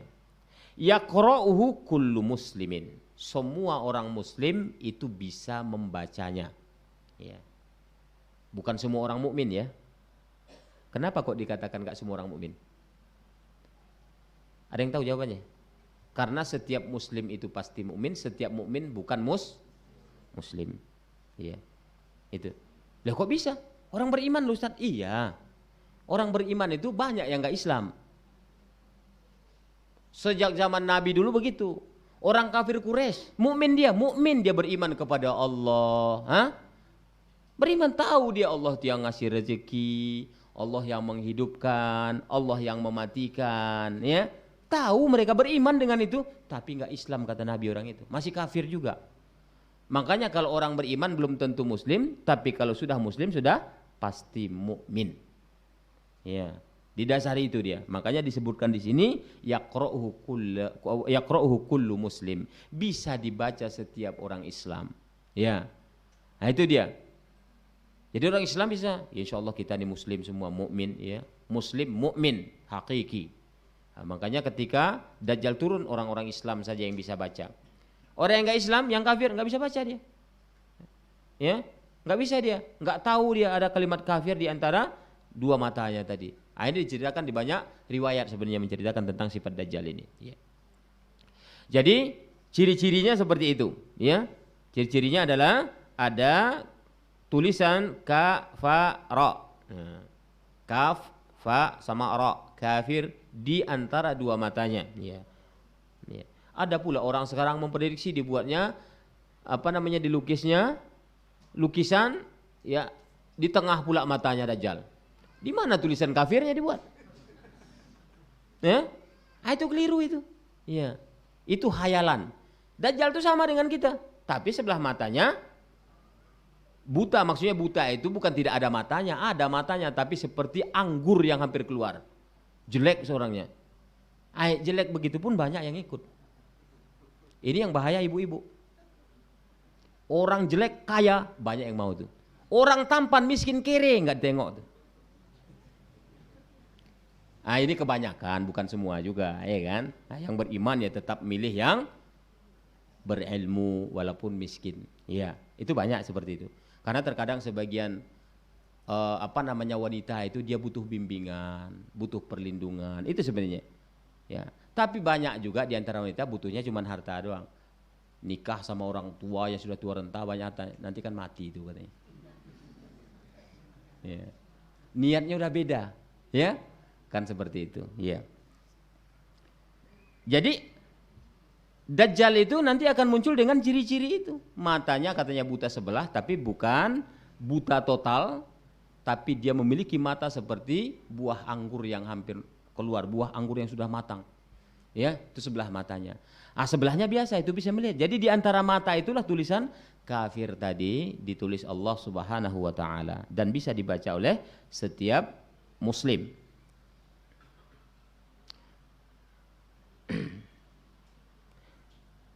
Kemudian makanu khuruj Dajjal, tempat keluarnya Dajjal itu sudah kita ceritakan sebelumnya tadi ya. An-Nawas, ini hadisnya. Bin Sam'an radhiyallahu anhu qala dzakara Rasulullah sallallahu alaihi wasallam Dajjal wa fihi nuqtah panjang hadisnya soalnya. Innahu kharijun khillatu baina Syam wal Iraqi fa 'asha bi yaminan wa 'atha shimalan, akhrajahu Muslim. Ya, di sini disebutkan ya dari Nawas bin Sam'an radhiyallahu anhu bahwasanya Rasulullah SAW bersabda ya, tentang Dajjal. Wa fihi, di dalam cerita Rasul itu menceritakan tentang keluarnya Dajjal di mana annahu kharijun khullata baina Syam wal Iraq. Dia akan keluar di antara antara Syam dan Irak. Ya. Ini tadi antara Syam dan Irak yang Anda ceritakan daerah apa namanya? Apa? Siapa yang ingat? Asfahan. Itu Khurasan tuh di mana tadi Khurasan? Di Iran. Kan ada tadi dua tempat keluarnya. Dia keluarnya memang di Khurasan, tapi hadis ini bercerita tentang antara apa? Syam dan Irak, ya. Rupanya kata para ulama dia terkenalnya di situ. Makanya ada sebagian mengatakan munculnya di mana di Asfahan. Asfahan itu antara Syam dan Irak. Itu ada kampung di situ namanya kampung Yahudiyah. Nah, begitu, ya. Jadi di situ nanti dia mulai terkenalnya, tapi munculnya di Khurasan, tidak bertentangan dua hadis itu, ya. Hadis ini yang diriwayatkan Muslim dengan yang bercerita tentang keluarnya di Khurasan tadi itu tidak bertentangan sama sekali. Tapi disinkronkan oleh para ulama, maknanya nyatanya dia keluar di Khurasan tapi terkenalnya dia mulai muncul terkenalnya itu di daerah Asfahan. Nanti dibuat soal, enggak ada yang dapat ini nanti. Ana yang dapat bawa pulang nanti. Ya. Nah, begitu ya. Tayyib. Kemudian katanya setelah muncul dia di antara Syam dan Irak tadi, fa'atha yaminan wa'atha shimalan. Dia merusak kiri kanan jalannya itu. Jadi di mana dia muncul di situ, kalau dia menuju kemana ini, kemana arah yang dia tuju, itu sebelah kanan dia rusak semuanya, sebelah kiri dia rusak. Ya. Seperti itu dalam hadis diceritakan oleh Rasulullah SAW. Bagaimana kerusakannya tadi? Ya, dia merusak semuanya dengan fitnah-fitnah yang dia bawa. Siapapun terfitnah, dirusaknya semua. Orang katanya beriman, tanggung-tanggung imannya, udah ngikut sama dia. Udah ikut sama kami aja. Kan begitu. Sekarang kan banyak itu bermunculan ya. Kerajaan-kerajaan baru ya yang tidak terdapat dalam sejarah. Banyak pula yang ikut itu. Ya Allah wala, mungkin dibayar mungkin. Ya. Empire.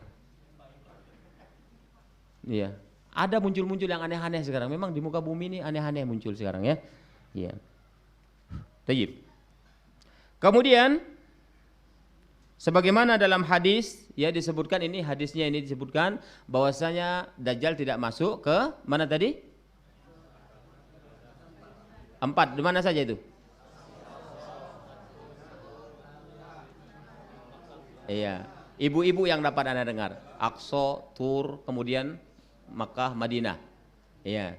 Tur itu maksudnya adalah ada salah satu masjid di sana, Bukit Tur Sina, ya. Nah, itu enggak dimasuki oleh Dajjal nantinya.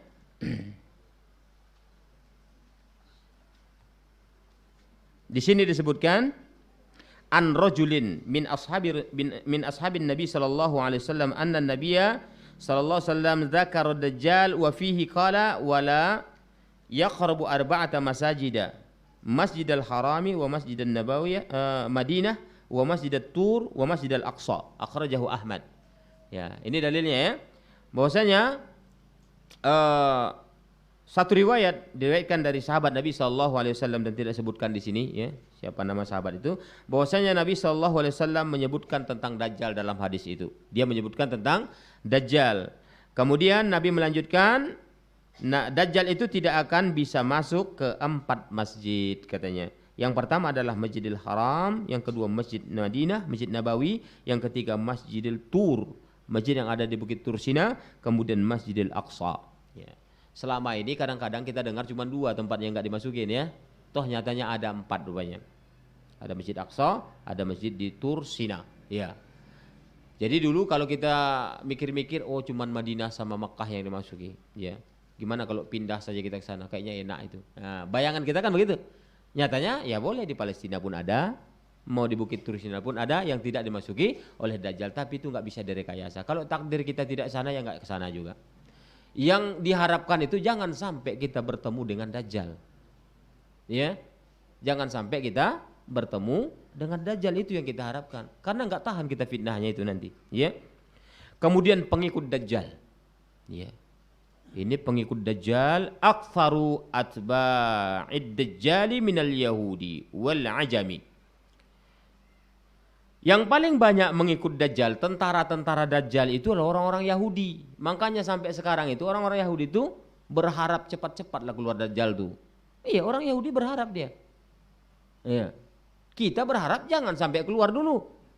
Nah, makanya mau perang aja sama orang Yahudi itu. Ya. Nah, dia berharap kita mendoakan jangan sampai keluar. Ya. Nah, ini dia. Kemudian siapa lagi? Ajam. Ajam ini adalah non Arab. Yahudi itu Arab. Yahudi itu termasuk orang Arab. Makanya ada 2 hadis itu diceritakan oleh Nabi tentang akhir zaman, ya.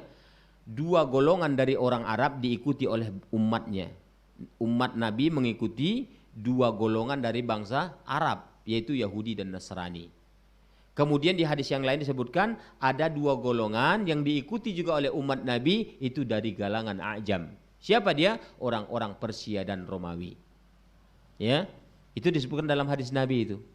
Riwayat Imam Bukhari. Ya, yang mana disebutkan di sini adalah pengikut atau tentara Dajjal itu adalah orang-orang Yahudi nantinya dan orang-orang Ajam. Orang Ajam ini siapa? Ya siapa saja.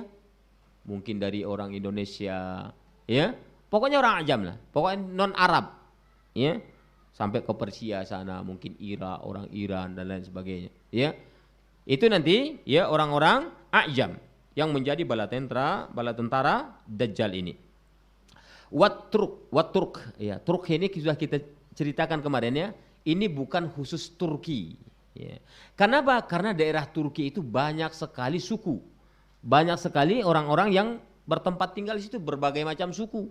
Ya, dan ada prediksi sebagian para ulama, ya, dimaksud At-Turk di sini adalah orang-orang Mongol, ya, karena kita ceritakan pada pertemuan kemarin itu orang-orang Mongol itu mukanya kayak tameng, ya, kemudian hidungnya mancung ke dalam, pesek maksudnya, ya, matanya sipit, kan begitu ya? Ini diceritakan di dalam hadis tentang bagaimana orang-orang Mongol tersebut. Barangkali kata para ulama itu maksudnya At-Turk di sini adalah orang-orang Mongol, orang-orang Mongol yang pernah membantai kaum muslimin dulunya. Itu di zaman Ibnu Taimiyah dibalas ulang, ya, diperangi mereka, ya. Kemudian akhlatu minan nasi wa ghalibuhum minal arabi wan nisa, ya.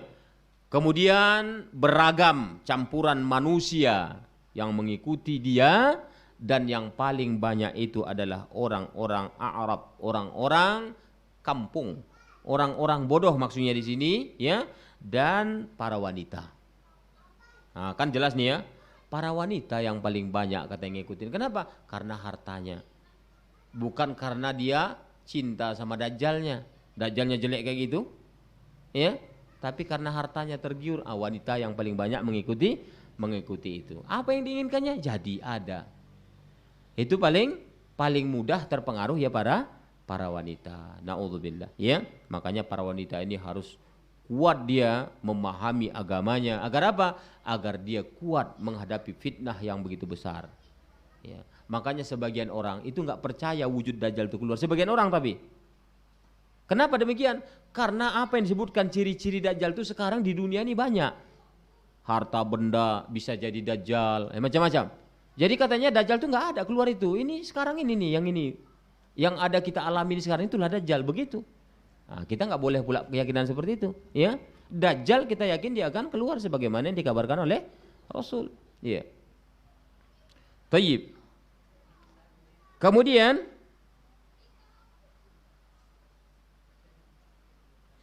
ya. Wiqayatu min fitnati Dajjal. Bagaimana cara menjaga diri dari fitnah Dajjal? Ya. Takunu bil imani billahi azza wa jalla. Ya. Harus dengan keimanan kepada Allah azza wa jalla. Karena dia mengaku Tuhan nanti ya kita harus beriman kepada Allah bukan kepada dia. Karena apa-apa yang selama ini ya diberikan Allah kepada kita, dia bisa mewujudkannya. Nah, ini bahayanya. Ya. Bahaya. Bukan kayak Fir'aun dulu. Kalau Fir'aun dia bisa menghidupkan, mematikan orang kan beda. Gimana cara Fir'aun dulu dia ngaku Tuhan? Saya bisa menghidupkan seperti kamu. Ya, katanya kepada para anbiya yang diutus kepada dia. Karena Fir'aun itu kan banyak. Ya. Nah, salah satunya yang diutus kepada Nabi Musa. Nah, dia menantang Musa, saya pun bisa menghidupkan, mematikan seperti Tuhanmu. Bagaimana caranya? Sini, panggil 2 orang.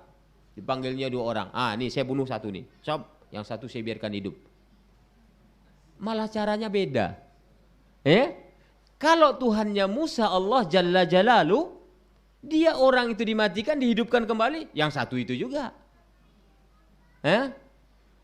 Fir'aun itu seperti itu, dahsyatnya dia. Dimatikannya orang itu, dihidupkannya kembali. Berarti lebih ganas dia daripada Fir'aun. Ya, Fir'aun belum ada apa-apanya. Makanya menimbulkan fitnah besar, ya. Seperti itu. Jadi bagaimana kita cara menjaga diri agar tidak terkena dari fitnah Dajjal itu? Ya harus dengan keimanan yang kuat. Oleh sebab itu kita jangan segan-segan, jangan berhenti untuk belajar tentang tauhid. Ana teringat satu kisah. Dulu ada seorang ulama. Setiap hari dia membahas tauhid terus. Jadi ada muridnya ngomong, aduh tiap hari tauhid aja bosan kayaknya. Bosan kali aku katanya. Kira-kira gitulah ngomongnya. Ya. Kemudian rupanya kedengaran sama syekhnya ini. Syekhnya diam aja. Kemudian pas masuk satu hari dibilang sama syekhnya, memang tragis sekali kampung kita ini sekarang katanya. Kenapa Syekh? Ada itu kampung sebelah kita orang baru pindah katanya. Dia mau pindahan aja menyembelih itu untuk penghuni rumah itu kan udah lama nggak ditempati katanya. Menyembelih untuk selain Allah dia katanya. Begitulah tragisnya orang itu. Syekhnya bicaranya biasa-biasa saja, tidak menunjukkan ekspresi yang mengerikan begitu. Kemudian murid-muridnya bilang, memang orang itu ya, betul lah itu katanya. Biasa-biasa saja dia. Keesokan harinya syekhnya masuk lagi di kelas yang sama, dia bilang, rupanya saya salah informasi kemarin katanya. Informasinya itu rupanya orang yang baru pindah itu berzina dengan anaknya katanya. Kurang ajar itu, kita bunuh dia, kita usir dia. Langsung nyolot orang-orang itu. Terus apa dibilang syekhnya? Inilah kesalahan kalian. Saya ceritakan masalah kesyirikan kalian, tenang, adem ayem, enggak masalah. Diceritakan hanya maksiat, ya, dosa besar yang tidak mengeluarkan orang dari agamanya, kalian sibuk. Berarti sekarang buka buku tauhid. Ya, enggak jadi belajar yang lain, tauhid lagi. Gunanya apa itu? Gunanya agar mantap iman itu. Ketika ada fitnah melanda, dia tenang di atas relnya. Begitu maksudnya guna ilmu tauhid itu. Ya. Makanya tauhid terus agar tahu kita apa Allah kepada kita. Karena bergeser sedikit aja rusak tauhidnya, sudah selesai. Ya. Makanya pertolongan Allah enggak mau datang karena banyak melakukan kesyirikan. Banyak orang tidak mengerti dengan tauhid itu. Banyak orang tidak mengerti keimanan. Bagaimana dia bisa menghindari dajjal nantinya? Ya. Makanya ilmu tauhid itu harus dicamkan betul-betul. Sekarang enggak paham, besok bisa jadi paham. Dimudahkan Allah itu. Para ulama pun begitu. Kalau kitab tauhid enggak ada bahasanya yang sulit-sulit itu enggak ada. Ya. Kalau dilihat semua materi pelajaran agama yang paling mudah itu adalah bahasa tauhid. Ya. Kenapa? Kalau sulit dibuat para ulama, sesat semuanya. Makanya para ulama itu melihat, ini nggak bisa bahasa sulit-sulit nih, bahasa yang paling mudah dipahami. Ya, itu dibuat oleh para ulama. Itu atas kehendak Allah semuanya, biar orang ini bisa paham dengan haknya kepada Allah dan hak Allah kepada dirinya. Ya, itu caranya beriman kepada Allah. Kemudian caranya at-ta'awudzu min fitnatid dajjal khassatan fis shalah. Ta'awudz, berlindung kepada Allah dari fitnah dajjal yang dianjurkan oleh Rasulullah SAW kita baca di setiap solat kita. Setelah tasyahud akhir, sebelum salam kita diperintahkan untuk apa? Membaca ta'awudz. A'udzu billahi min, ada yang dapat? Min adzabil qabri wa min. Ini disunnahkan. Bahkan kata para ulama, disunnahkan, sunnahnya bukan hanya sekedar sunnah tapi sunnah muakkadah. Karena apa? Karena Nabi tidak pernah meninggalkan itu. Ya, dia baca setelah tasyahud. Ya, ini ta'awuz. Ini upaya kita untuk apa? Terlindung dari fitnah dajjal. Kemudian al-firaru minhu, ya. Lari dari dajjal. Larinya gimana? Larinya ke gunung-gunung, ya. Kita lari. Tinggalkan wilayah itu. Misalnya kita dengar ini udah dekat nih, udah penyambungan dia, kita lari ke gunung sana. Ya, misalnya. Jangan duluan pula si perempuan, orang penyambungan lari. Ya. Ini.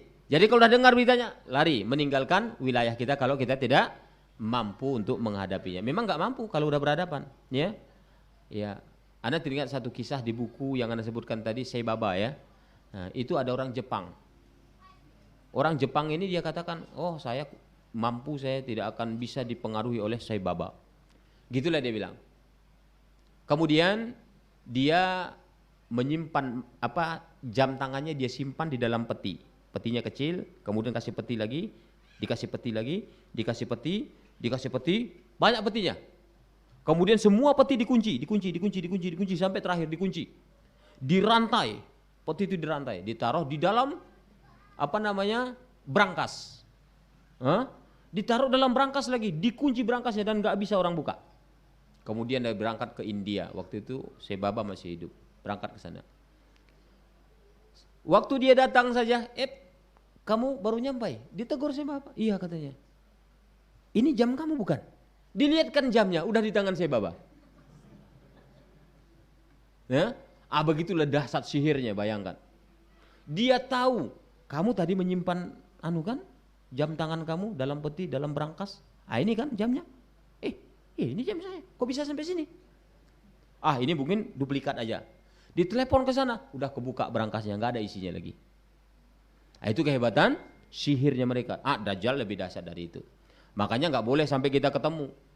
Wah, saya kuat insya Allah, saya udah tahu kok hadis Nabi. Nggak bisa, ya, nggak kuat itu. Harus lari meninggalkan dajjal. Kemudian man hafidha 10 ayatin min awwali suratil kahfi usima minad dajjal. Dalam hadis, barang siapa yang hafal 10 awal dari surat Al-Kahfi maka dia terhindar dari fitnah dajjal. Berarti caranya satu lagi, rajin-rajin membaca surah Al-Kahfi dan dihafal sekaligus. Ya. Ya. Jadi kalau kita ya sering-sering baca surah Al-Kahfi, datang fitnah dajjal, andai kata ini ya, maka bacalah surah Al-Kahfi ini untuk menghindari fitnah dajjal.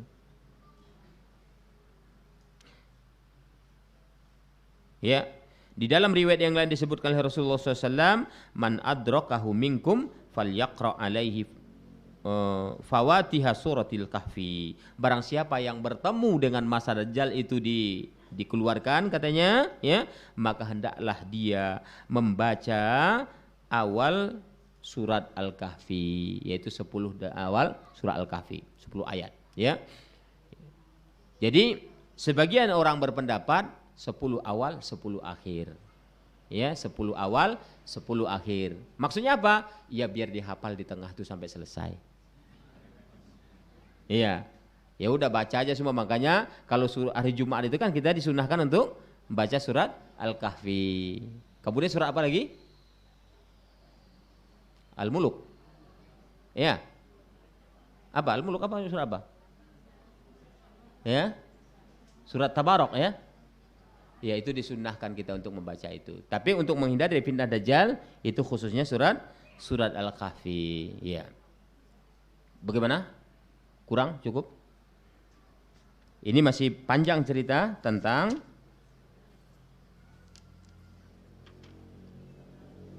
ya. Ya insyaallah ini akan kita lanjutkan pada pertemuan berikutnya ya, tentang turunnya dajjal, kemudian apalagi datang dukhon, Ya'juj wa Ma'juj, kemudian apalagi keluarnya binatang yang melata. Itu yang 10 yang disebut oleh Nabi di dalam hadis yang kita bacakan di atas tadi. Insyaallah itu pertemuan berikutnya akan kita jelaskan 2 pekan ya. Siapa yang mau tahu kelanjutannya insyaallah kalau nggak ada halangan hari Kamis insyaallah ya. Hari Kamis setiap pekan kedua. Iya, pekan kedua maka kita akan berbicara atau lanjutan dari Asratus Sa'al Kubra ini, itu tanda-tanda kiamat besar. Mungkin di antara ikhwan dan akhwat jemaah sekalian kalau ada yang mau bertanya ya melalui tulisan ya dipersilakan.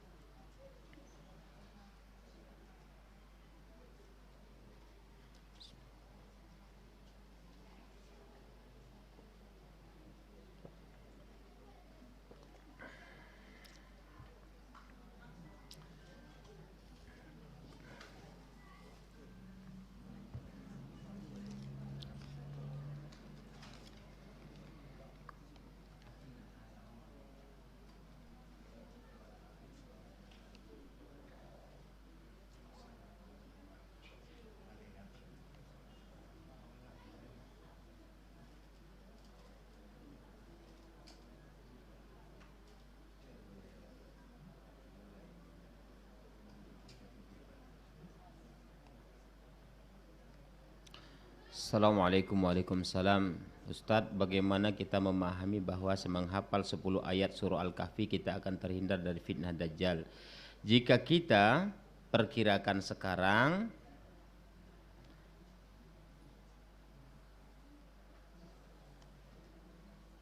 ke hari kiamat ya, jika kita perkirakan sekarang ke hari kiamat, kita kemungkinan tidak akan merasakan kiamat karena sudah meninggal sebelum itu ya.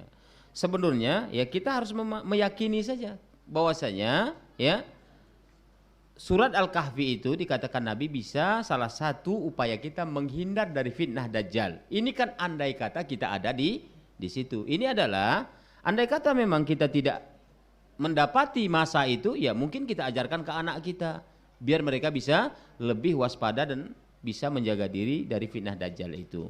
Nggak ada yang perlu sebenarnya dipahami dalam-dalam, kita harus mengimani saja, ya. Dan kita katakan juga kita mungkin tidak merasakan kiamat itu karena sudah meninggal, ya belum tahu juga, jangan-jangan dipanjangkan Allah 200 tahun, 300 tahun usianya, bisa. Siapa yang tahu? Iya kan? Apa sudah bisa kita pastikan usia kita mungkin 60, 70, mungkin ya enggak sampai segitu, enggak bisa dipastikan juga gitu. Jadi tapi harapan kita memang jangan sampai kita termasuk yang bertemu dengan masanya diutus dajjal tersebut. Tapi bagaimana memahaminya? Ya pahami bahwasanya ini salah satu perbuatan yang bisa apa? Menghindarkan orang dari fitnah dajjal. Allahu a'lam bishawab. Ustaz, ana seorang PNS, di instansi ana ada STM, Serikat Tolong Menolong nih ya. Ya. Di mana di situ campur Muslim dan Kristen. Jika ada yang meninggal atau menikah, ya, anggota staf, ya, ini maka gaji kita akan dipotong untuk ya diberikan ya kepada satu kejadian itu. Apa hukumnya uang kita yang diberi untuk bantuan pada saat kematian dan pernikahan kafir itu? Ya, sebenarnya hakikatnya ya ini kan sudah campur baur nih. Kalau untuk memberikan hadiah sebenarnya nggak masalah ya. Saya berhadiah kepada teman kita orang kafir sekalipun, dia nikah misalnya, kita ngasih kado gitu. Itu hukumnya mubah saja gitu. Ya. Yang sulitnya di sini ini kan syubhat ini. Syubhat karena uang kita tidak tahu kita kemana arahnya begitu. Kalau masalah dia orang kafir kita memberi karena teman, itu hal biasa, ya. Ya. Kita memberikan hadiah misalnya. Nah, itu tidak apa-apa. Tapi kalau seperti ini caranya ini mengandung syubhat. Ya, ini harus kita waspadai sebenarnya. Tapi ini sepertinya apalagi kalau sudah di satu instansi, ini kewajiban. Yang susah dihindari kan begitu. Karena banyak sekali di antara program-program yang bukan dari pemerintah dibuat oleh instansi sendiri, program-program yang sifatnya mengandung syubhat besar di dalamnya. Ini banyak ini, ya. Katanya tolong menolong, tapi rupanya ya mereka gunakan untuk hal-hal bermaksiat kepada Allah. Ini yang harus kita hindari. Tapi ini kalau hukumnya Allahu a'lam bishawab, Anda nggak bisa jawab itu ya. Ya mohon maaf sekali, mungkin bisa ditanyakan kepada ustadz yang lebih paham akan hal itu.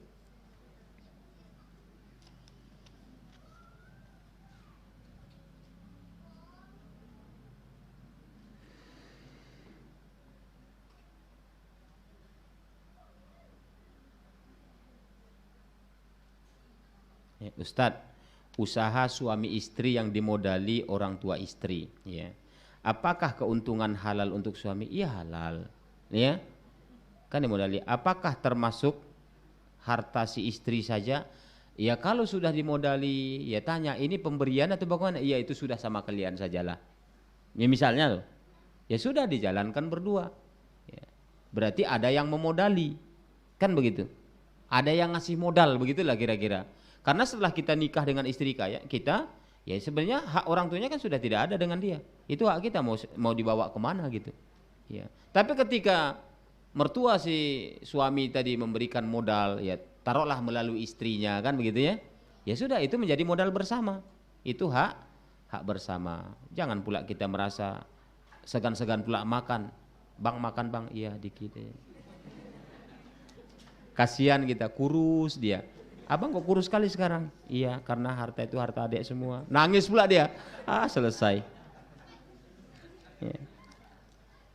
Iya. Jadi jangan cengeng ya.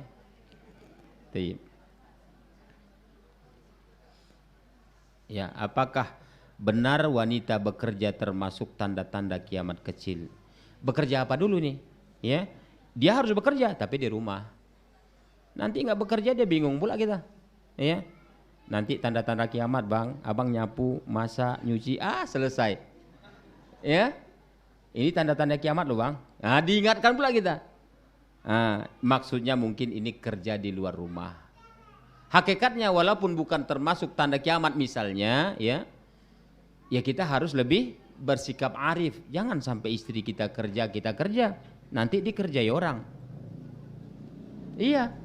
Dibiarkan dia pergi sendiri, kita pergi ke tempat lain, ya. Ini jangan dibiarkan, ya. Tapi kalau dia membantu kita itu hal yang wajar. Tapi apakah ini termasuk tanda kiamat? Allahu a'lam, karena tidak ada disebutkan di dalam beberapa riwayat yang kita jelaskan tadi, ya. Allahu a'lam. Tapi kalau banyak perempuan daripada laki-laki, iya itu sudah kita jelaskan pada pertemuan yang lalu, ya.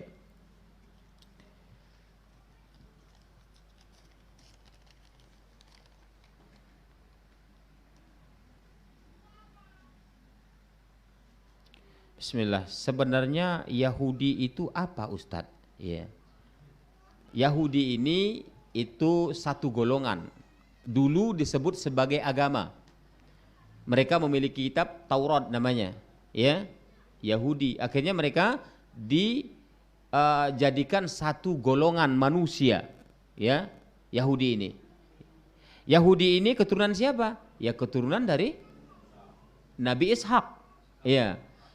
Dari keturunan Nabi Ibrahim juga. Ya kita pun keturunan Nabi Ibrahim tapi jalurnya berbeda. Kita jalurnya Ismail alaihi salam. Makanya beda. Makanya kita bukan termasuk Yahudi seperti itu. Jadi Yahudi itu adalah satu golongan manusia yang sudah dicap Allah hati mereka, melainkan orang-orang yang diberi rahmat. Ada juga orang Yahudi yang taubat ada, ya. Tapi mayoritas mereka ini adalah orang-orang yang dimurkai Allah. Orang-orang Yahudi ini sifatnya salah satunya suka nanya. Ya tapi bukan karena pertanyaan ini ya. Ya, itu beda. Maksudnya dikit-dikit nanya dia. Yang enggak penting pun dia tanya, itu orang Yahudi itu. Punya sifat itu. Padahal sebenarnya dia bertanya itu agar tidak melakukan itu begitu loh. Makanya disuruh Allah di Al-Quran, Al-Baqarah itu, suruh ngambil sapi, nanya dia, sapinya yang belang atau enggak? Oh yang belang, yang pernah membaja atau enggak? Kok sampai, padahal kalau disuruh ngambil sapi aja mau pincang, mau belang, mau enggak ya udah sapi kan gitu. Tapi karena terlalu banyak pertanyaan akhirnya gagal dia melakukan itu. Nah itu maksudnya apa? Agar dia tidak melakukan ini kebiasaan orang-orang Yahudi. Ya. Itu tadi orang Yahudi tadi ya. Kemudian apa ini?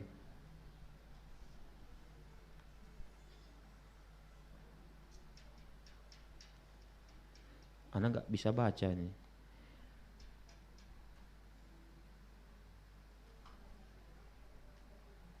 Soalnya tulisannya tulisan dokter. Ya, jangan resep. Ya.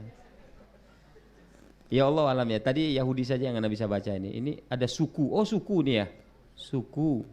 Ya kalau suku itu ya dia biasanya orang yang hidup di satu tempat ini menjadi satu suku.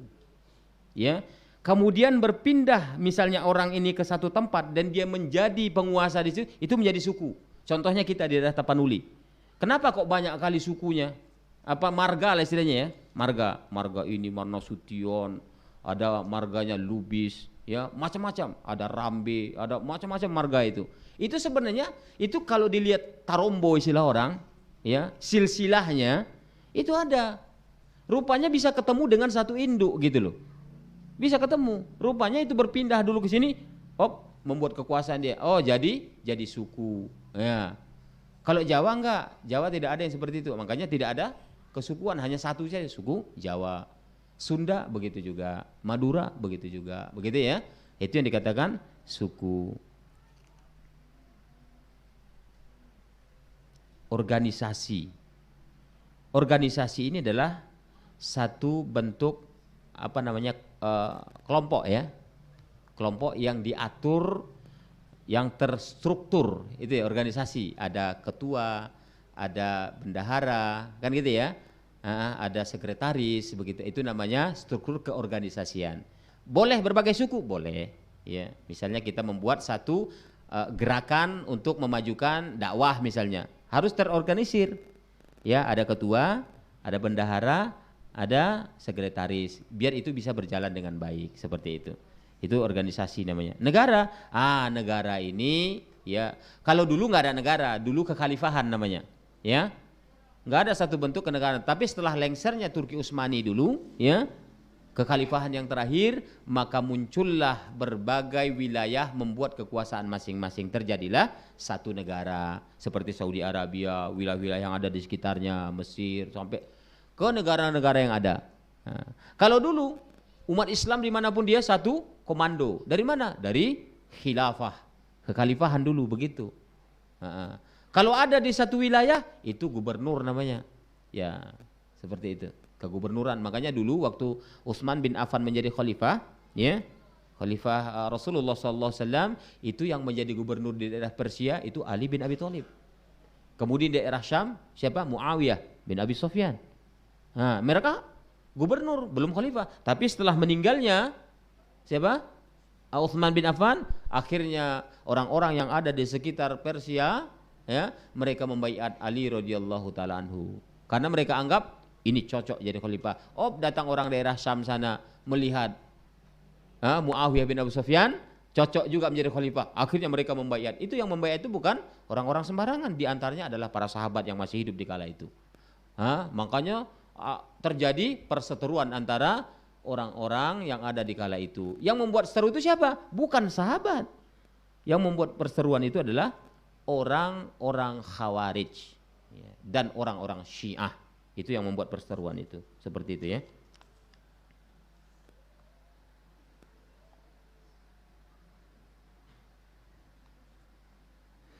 Ustadz, apakah benar tanda akan munculnya Al-Mahdi dengan ditandai pertikaian 3 putra mahkota setelah wafatnya raja?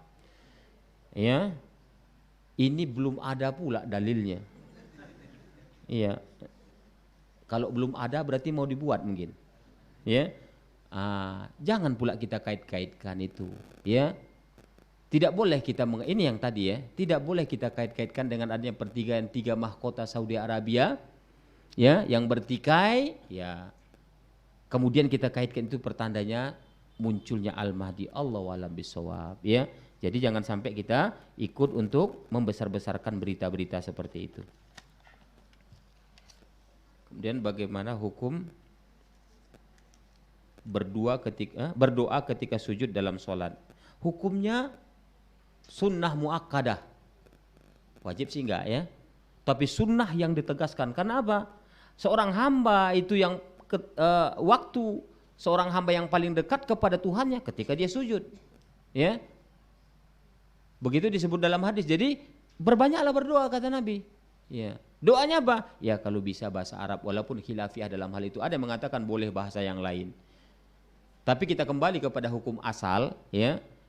Kalau kita sholat berbahasa dengan bahasa lain selain bahasa Arab, maka batal sholatnya. Ini hukum asalnya. Terlepas dari doa tadi. Tapi ana lebih cenderung memegang kepada pendapat hukum asal itu, ya lebih baik kita berdoa dalam sujud itu dengan bahasa Arab, biar sholat kita tidak batal. Iya. Jadi boleh misalnya bertawuz dalam sholat, ya boleh. Iya. Kemudian istighfar, astagfirullah, boleh, nggak apa-apa. Kan itu bahasa Arab, tidak membatalkan sholat begitu. Terlebih lagi ketika kita sujud, maka perbanyaklah berdoa ketika sujud tersebut. Ya. Sementara ada hadis sujud, ruku, i'tidal tidak sama lamanya. Iya tidak sama, tapi perlamalah sujud nggak apa-apa. Sujud berlama-lama nggak apa-apa. Ya. Baca terus berdoa memohon kepada Allah, ya. Karena salah satu tempat dikabulkannya doa itu waktu sujud. Kan banyak memang tempat-tempat yang dimana dikabulkan doa, tapi salah satunya di waktu sujud. Allahu a'lam bishawab.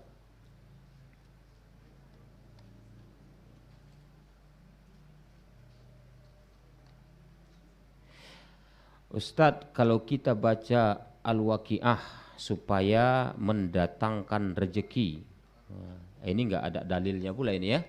Ya, mau tampan baca surat Yusuf. Mau cantik seperti Maryam baca surat Maryam. Enggak ada pula dalilnya itu. Ya. Ini percayaan khurafat ini, ya. Ini jangan dibuat. Membaca ayat 1000 dinar, ya. Ini enggak ada dalilnya ya.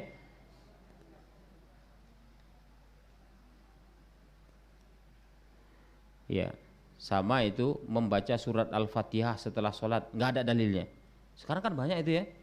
Orang yang suka zikir keras-keras itu Fatihah dibacanya, Masya Allah. Kapan pula ada dalilnya itu? Hadis doi pun kayaknya nggak ada itu. Iya, nah, pandai-pandai pula dia. Bolehnya ya dalam sholat itu. Bismillah Ustadz, bagaimana hukumnya kita bekerja dengan orang yang ada riba, ya, rentenir, ya, di dalam rumah itu? Ya kalau kita ya bekerja misalnya kerja apa ini? Tukang setrika misalnya. Kita tukang cuci lah bilang dulu ya. Kita nyuci di rumah orang rentenir. Hukum asalnya boleh. Kan tidak ada hubungan kita dengan rentenirnya. Kecuali kalau kita tukang catatnya. Baru kena lah kita hukumnya itu, sama dengan itu. Ya. Tapi kalau hanya kerja di situ, ya hukum asalnya boleh. Ya. Kenapa demikian? Ya karena tidak ada hubungannya dengan ribanya. Ribanya sama dia. Dia menggaji kita dari riba. Ya Allahu alam. Jangan pula dijudge dia menghasilnya menggaji kita dari situ. Mungkin ada usaha yang lain. Allahu alam. Sama dengan ini. Misalnya ada orang kerja bank. Dia itu kerja bank, betul-betul sekretaris, tukang catat, tukang tulis, dialah semua di situ. Bertetangga sama kita, datang dia ngantar apa? Ngantar kue. Baru singgah dia di toko kue, bawa kue dia. Ya. Bagaimana hukumnya? Enak nggak kuenya? Enak, mainkan. Loh, dia kerja di bank, ya nggak ada hubungannya itu. Jangan-jangan dia baru dapat kiriman dari abangnya, jadi saking senangnya dia mau bersedekah. Jangan dituduh-tuduh gitu. Kecuali, Kak, ini kakak bawa dari hasil riba. Iya, jangan, tolak aja lah, bawa lah itu. Nggak apa-apa. Jangan pula dituduh-tuduh aja dia gitu. Ya, seperti itu. Itu banyak itu orang yang mempersulit diri. Pasar Loak, tahu pasar Loak ya? Tempat menjual barang-barang bekas. Terkadang di situ barang tadahan, hasil curian. Datang ke situ, waduh gimana hukumnya kita belanja situ? Hukum asalnya boleh, asal jangan ditanya ini barang tadahan bang, digebukin kita. Iyalah kan menuduh dia penadah nanti. Jangan dituduh gitu. Kalau mau beli, tapi kalau udah tahu kita pasti, ini kipas angin tetanggaku ini. Jangan pula ikut kita belinya.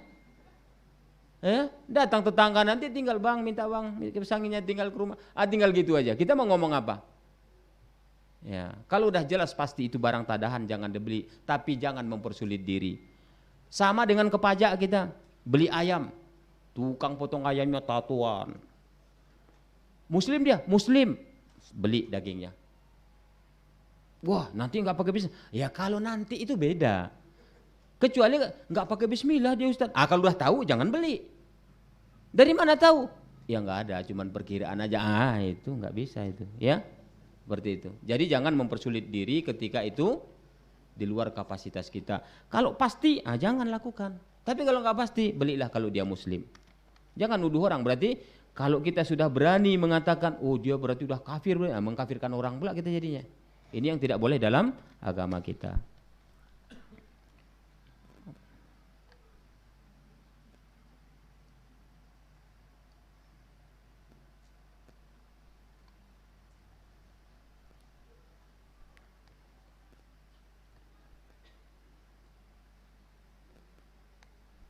Apakah zaman sekarang sudah masuk ke zaman yang dimana ada hadis yang mengatakan ada orang pagi hari beriman dan sore hari menjadi kafir, atau fitnah yang mengatakan fitnahnya seperti malam gelap gulita dan umat muslim dianjurkan banyak berdiam di rumah untuk menghindar fitnah? Ya belum, ya belumlah sampai ke situ ya. Tapi ya kita kalau perempuan memang harus banyak berdiam di rumah. Jangan pula karena belum masanya berkeliaran terus. Ya, itu tidak baik, kecuali kalau ada hajat yang mendesak. Bagaimana hukum bersafar bagi seorang istri yang mana suaminya mengizinkan untuk bersafar sendiri? Ya Allah, ini suami ini dayus ini, membiarkan istrinya berbuat maksiat, masya Allah. Pergilah sayang, pakai kata sayang, ya, pikir karena bahagianya, rupanya dia mau bersenang-senang pula sendiri. Ini nggak boleh. Masa ridho kita dengan temani dia, itu bukti sayang kita ke dia. Ya, temani dia mau kemana. Ya, jangan biarkan dia pergi kecuali kalau ada hal-hal yang sifatnya darurat. Ya, bayangkan saja seorang wanita dulu di zaman Nabi itu. Ya, ibunya udah mau mati, suaminya belum pulang, nggak mau dia datang, dijemput orang. Mamamu udah sekarat gitu. Ya, enggak, suamiku belum pulang. Begitulah taatnya dia sama suaminya. Kecuali kalau sekarang ada handphone, bang, mama udah sekarat bang, udah pergi dulu sana. Enggak apa-apa, itu atas perintah suaminya. Kalau dulu kan enggak ada komunikasi. Ditunggunya suaminya berpulang. Begitu. Jangan pula minta, bang, aku mau pergi dulu safar sama kawan-kawanku bang ya. Ya, Ya pergilah, hati-hati sayang ya, Masya Allah. Pakai hati-hati sayang, nah ini nggak benar ya. Jadi jangan pula kita menjadi suami yang dayus, yang membiarkan istrinya bermaksiat ya. Tayyib. Tukang servis atau security di konvensional ya, bagaimana gajinya Ustadz? Ya. Ini tukang servis apa nih? Listrik. Alhamdulillah halal. Apa maksudnya? Tukang servis apa nih? Televisi. Ya, ya ini kan apa namanya? Nggak jelas ya servis apa gitu ya. Tukang servis ini kan jasa ya, jasa. Tukang servis televisi pun boleh. Hukum asalnya boleh. Ya asal televisinya digunakan untuk melihat acara-acara Islami seperti radio apa TV-TV yang menayangkan ceramah-ceramah agama. Ya, malah tukang servisnya dapat pahala itu. Ya. Tapi kalau udah positif pula ini mau digunakan buat maksiat, ini bilang aja, Pak, mohon maaf saya nggak bisa, tempat lain sajalah. Nggak apa-apa, jujur aja kita. Wah, nggak dapat rezeki aku Ustaz. Dikasih Allah dari jalan yang lain insya Allah. Bukan dari situ jalannya. Ya. Sama dengan teman Nana dulu. Ada seorang polisi dulu, dia diberikan sama instansi kepolisian bakal baju, bahan itu ya, tapi sutra. Ya. Teman Nana ini dia punya penjahit profesional, bahkan biasa menjahit jas yang harganya jutaan begitu ya. Jahitannya rapi. Kemudian datanglah bapak polisi ini ke beliau. Pak, tolong Pak dijahit Pak baju saya ini. Dilihat sama bapak itu. Wih, ini sutra ini Pak. Iya. Wah saya nggak bisa Pak. Alah Bapak nggak usah gitu. Saya tahu kok Bapak. Sehalus apapun kain Bapak bisa. Bukan masalah itu Pak. Saya tidak mau menjahit ini karena sutra itu dilarang dipakai laki-laki. Itunya sebenarnya. Bukan masalahnya saya nggak bisa jahit ini jadi baju. Bisa. Oh begitu katanya.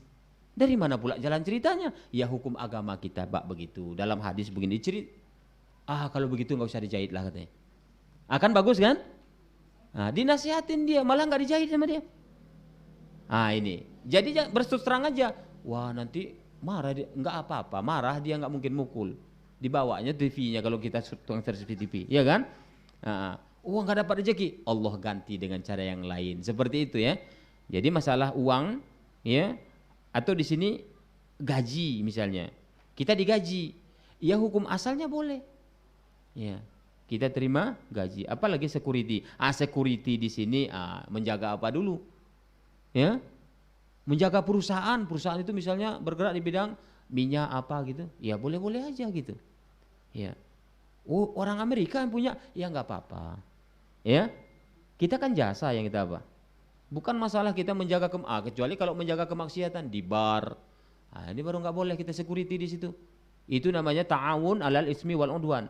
Tolong menolong dalam perbuatan dosa dan permusuhan. Ini nggak boleh, ya. Jadi itu yang harus kita cermati, hukum asalnya itu boleh, tergantung ya. Ini servis apa dulu? Andai kata servisnya adalah servis televisi dan lain sebagainya, itu pun hukum asalnya masih diperbolehkan, kecuali kalau sudah tahu pasti kita televisi yang digunakan itu adalah untuk kemaksiatan kepada Allah. Allahu a'lam bishawab. Ya mudah-mudahan bermanfaat apa yang disampaikan pada pagi hari ini, ya, menjelang siang. Kita tutup saja majelis kita dengan doa kafaratul majelis. Subhanakallahumma bihamdika asyhadu an la ilaha illa anta astaghfiruka wa atubu ilaik. Wal afu minkum. Wassalamualaikum warahmatullahi wabarakatuh.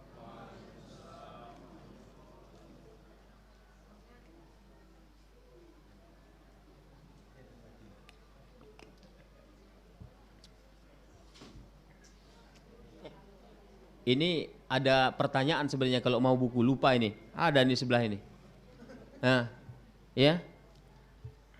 Ini ada 4 ya buku, bagi yang mau boleh duduk dulu. Kita buat pertanyaan ya.